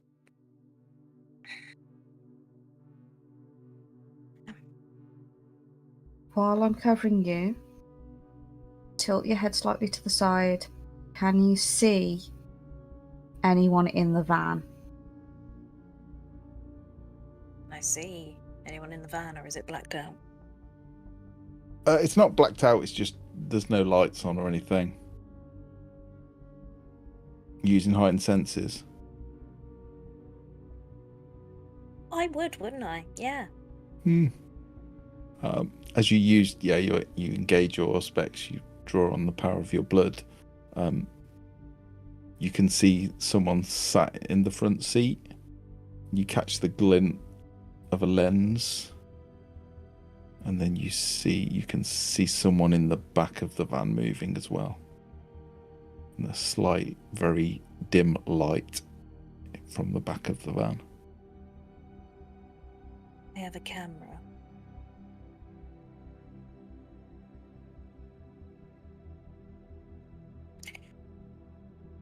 And we will switch over to Gerard and Barnabas as they make their way home.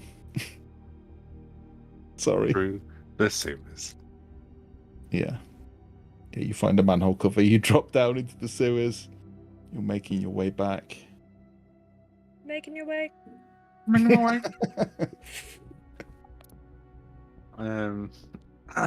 Good night, my friend. Well, it was certainly eventful. The encounter we had with Ron was a little more underwhelming than I'd been hoping for. But meeting Warwickshire's other Nosferatu was quite pleasant, at least. I'm very happy to have made their acquaintance, I can tell you. I think that will be very lucrative for me in future. And it's always good to inure yourselves with the princes of two manors in one night. So I suppose that would be quite a handy little thing. You never know when they need sanctuary.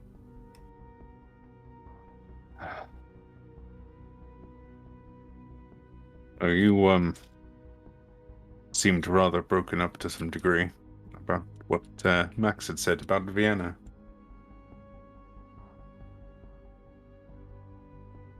Well, I spent some time there. I mean, you know, I spent some time there. And it's dear to me. There are people dear to me there, and it was not nice. I mean, my job is to know, and it took us all by surprise when the cities fell, so...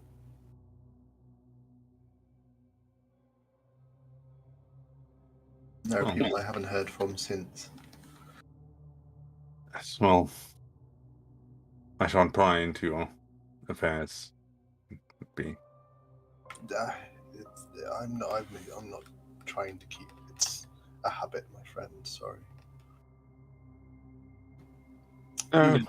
Me, I've told you, Lena. She, haven't heard from her since it fell.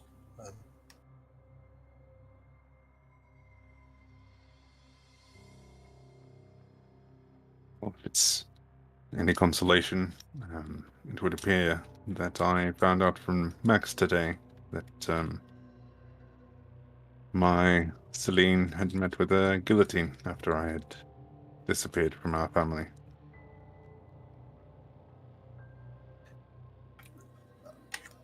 I can see why Max is kept hidden.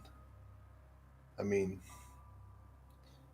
he seemed to see right into me and you and pick out the thing that would hurt us most. Not on purpose, mind. That sounded like it was an accusation. It wasn't, but he certainly should not be out in public. No, and he is quite a violent man. I've both heard and seen him having bouts with others around. He's quite aggressive. I may have, out of jest, sent a person or two to poke fun at Max, purely for the entertainment of seeing them receive a beating. I don't imagine that was pretty. I don't believe it was, no. May have been rather an unpopular pastime of mine as well, as it turns out. So what do you think of events?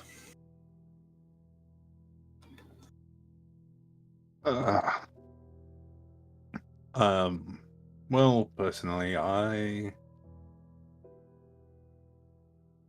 would be lying if I said I was hopeful on the situation.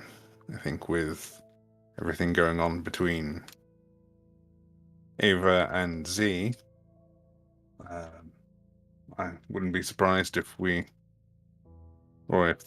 Camarilla kind of tore itself apart here in Croydon before the Inquisition got to us. That's what we must avoid. Whatever happens has to happen quietly, I think. I mean, don't get me wrong. I didn't have a lot of experience of our companions of the evening, but I get the impression that Madam serves Madam, and I'm not exactly sure what Hiro,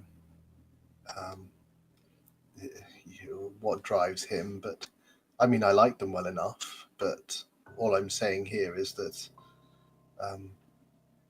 whatever happens to Eva should happen quietly. We don't want to split.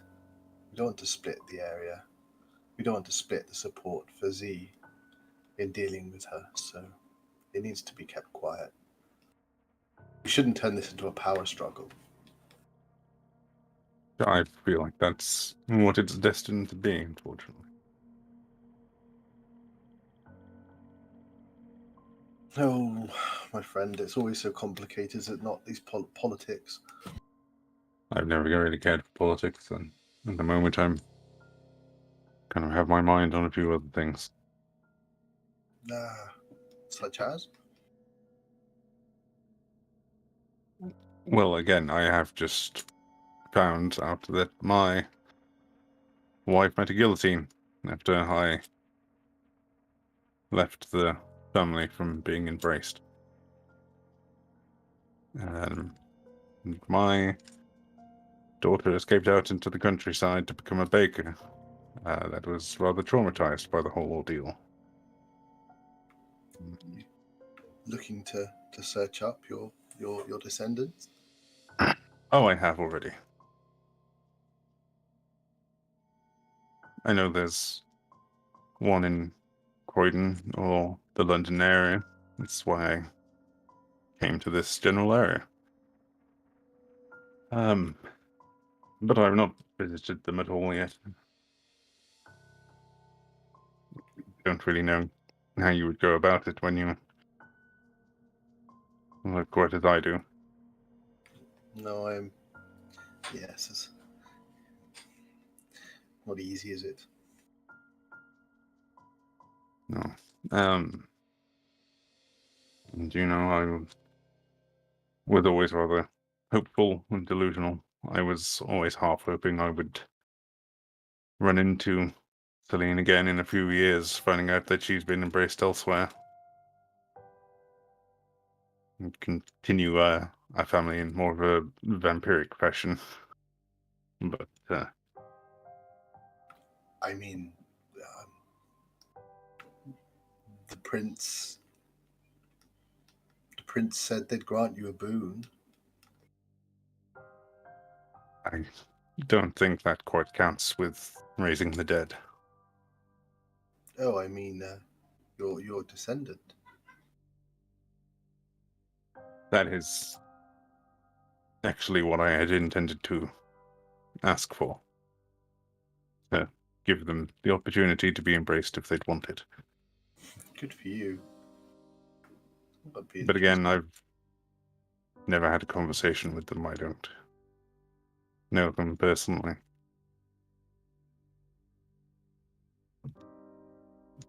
Some part of me now is wondering if it'd be better to just leave them well alone. It isn't for everyone, this life, is it? It's unlife. No. And in spite of the mirth of calmness I put on about it, it's rather soul-crushing to know your life is confined to a sewer system and a abandoned subway station. I can imagine, and I can't help but feel for you when you get the reaction. I never quite understood why people react to you the way they do, Gerard. Because I'm drug-out little Nosferatu who's consigned to live within a sewer and an abandoned subway station. I know, but doesn't you're a person like the rest of us. It doesn't mean they have to. I mean,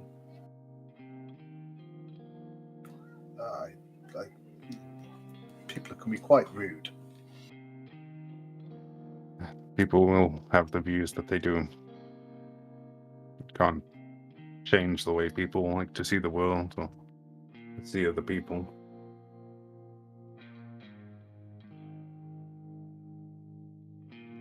Anyway, thank you for putting me up tonight. Yeah, I shan't be with you tomorrow. Please don't take offence. No, I know you can't stay in one place too long. When we get back, I don't think I'll be moving around too much. I have an old portrait I'll probably be spending some time with. You'll likely be able to find me nearby. Would you like me to call you up some rats? I am rather parched, yes. I think that would be rather helpful. I'll try. I also have a few rats in my abode who are assholes and have been awaiting.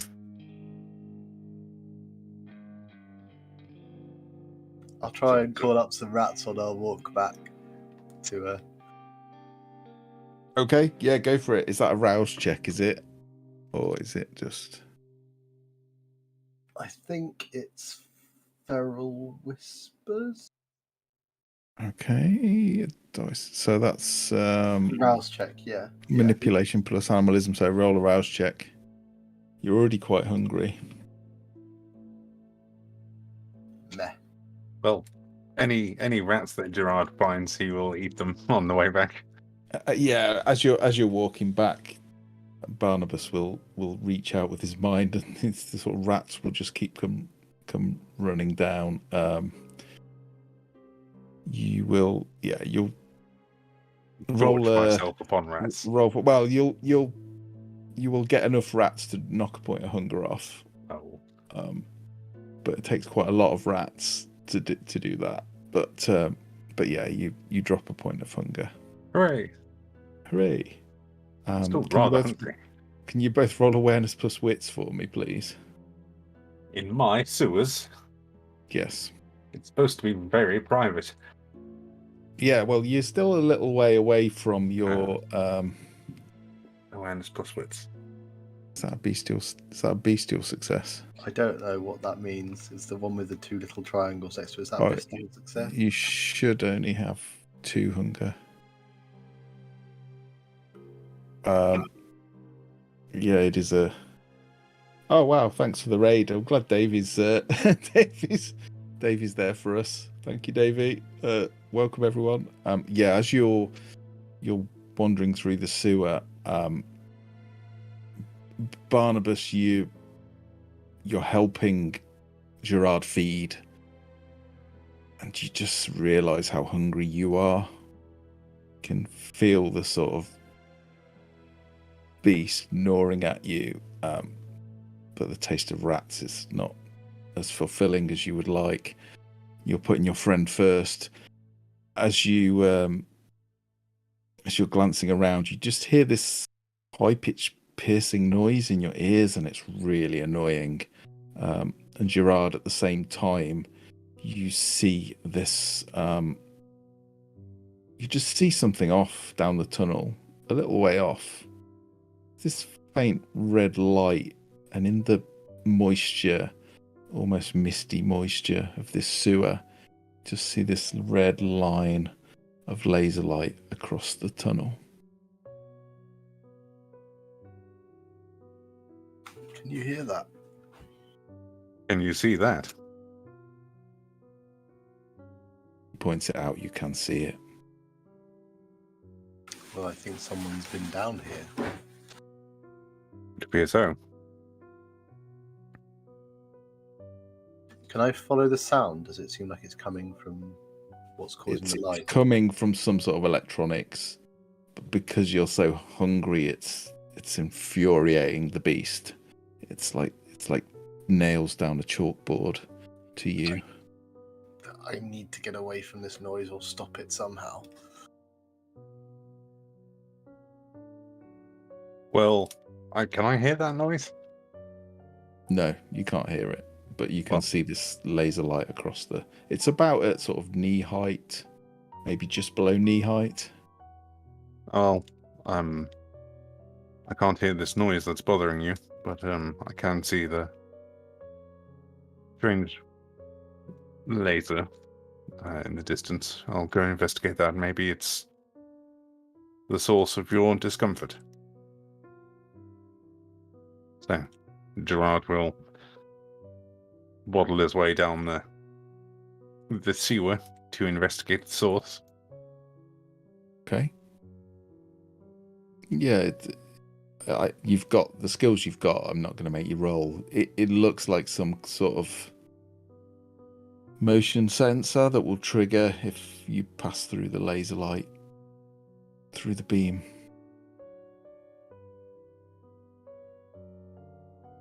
You've never seen it before.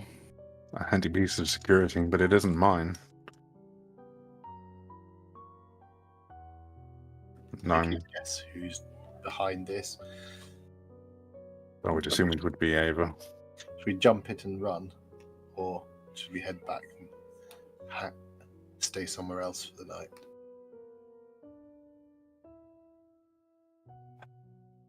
Hell, I mean nostalgic, but I have things I don't want to leave behind in my haven. So Gerard will just step over it and then carry on his way and keep an eye out for more. I'll follow, but I shall unconsciously be rushing forward from now, trying to get away from the noise.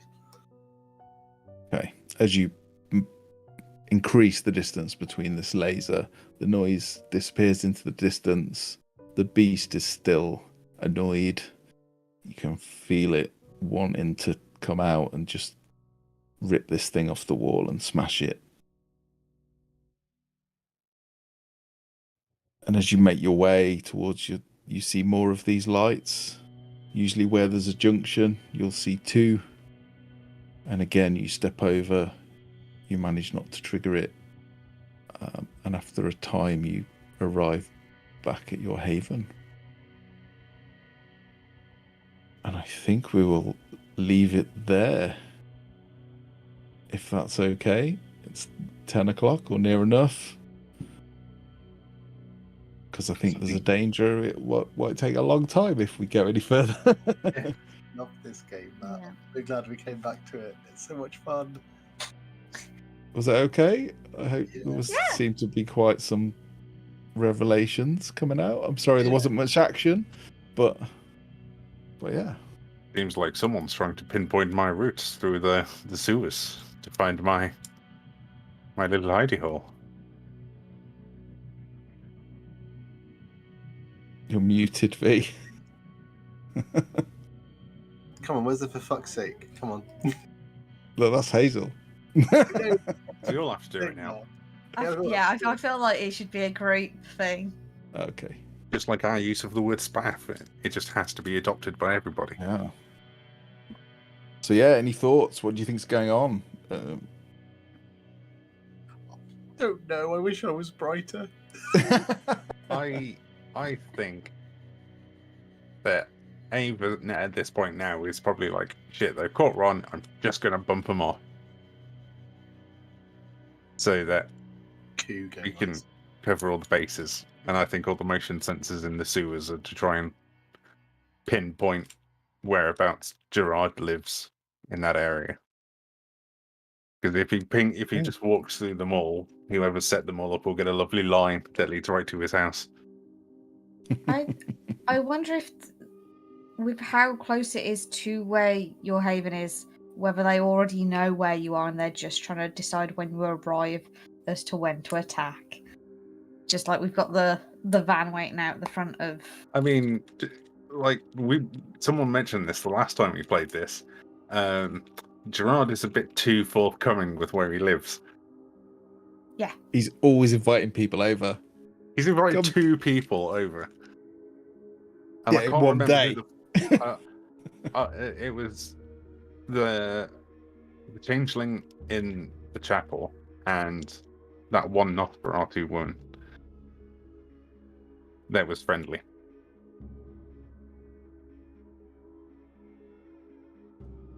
And you did suggest that you could all go meet at your place to have the chat. It's okay. He wants to show off his. He wants to show off his place. That's fine. Can I just confirm from this conversation? Does Hiro have a good idea of where Gerard lives? Probably not. I don't think he's told Hiro where he lives. I think he's mentioned it's in an old station, but I'm not sure anyone would know where that is because it's closed down. So we still have to find out a little bit more. Is that so you can just appear and vandalize my home while I'm away? Not vandalize. Hiro wouldn't do that. He's a bit of a dickhead, but he's not. You just want to poke around in my stuff. No, it's more of a general prank. Nothing that will cause you or your rats any harm. Don't you worry. He's gonna clean. He's gonna clean your place. Tidy it up. Is it planting that one French album you stole from the chapel in his place? Yeah. Leave you a cute little present and swap out all of your other records for just noise metal. I don't think he'd appreciate that bit. You just have to. You'd be stuck listening to the one just over and over again until you replace the others. That's fun. Barnabas comes to visit him one day, and it's just Gerard sat in a chair singing the same Metallica song over and over again. Oh no, I'm talking like proper noise metal, like my friend. I just like the idea that Barnabas walks in one day and it's surely it should be Cradle of Filth or something like that. I just like the idea. This isn't even going to have lyrics. This is just going to be loud, grungy electronic noises. I just like the idea that Barnabas would show up at Gerard's place one day and it would just be Gerard sitting in an armchair going, "Darkness, you're visiting me, all that I see." Even better, K-pop.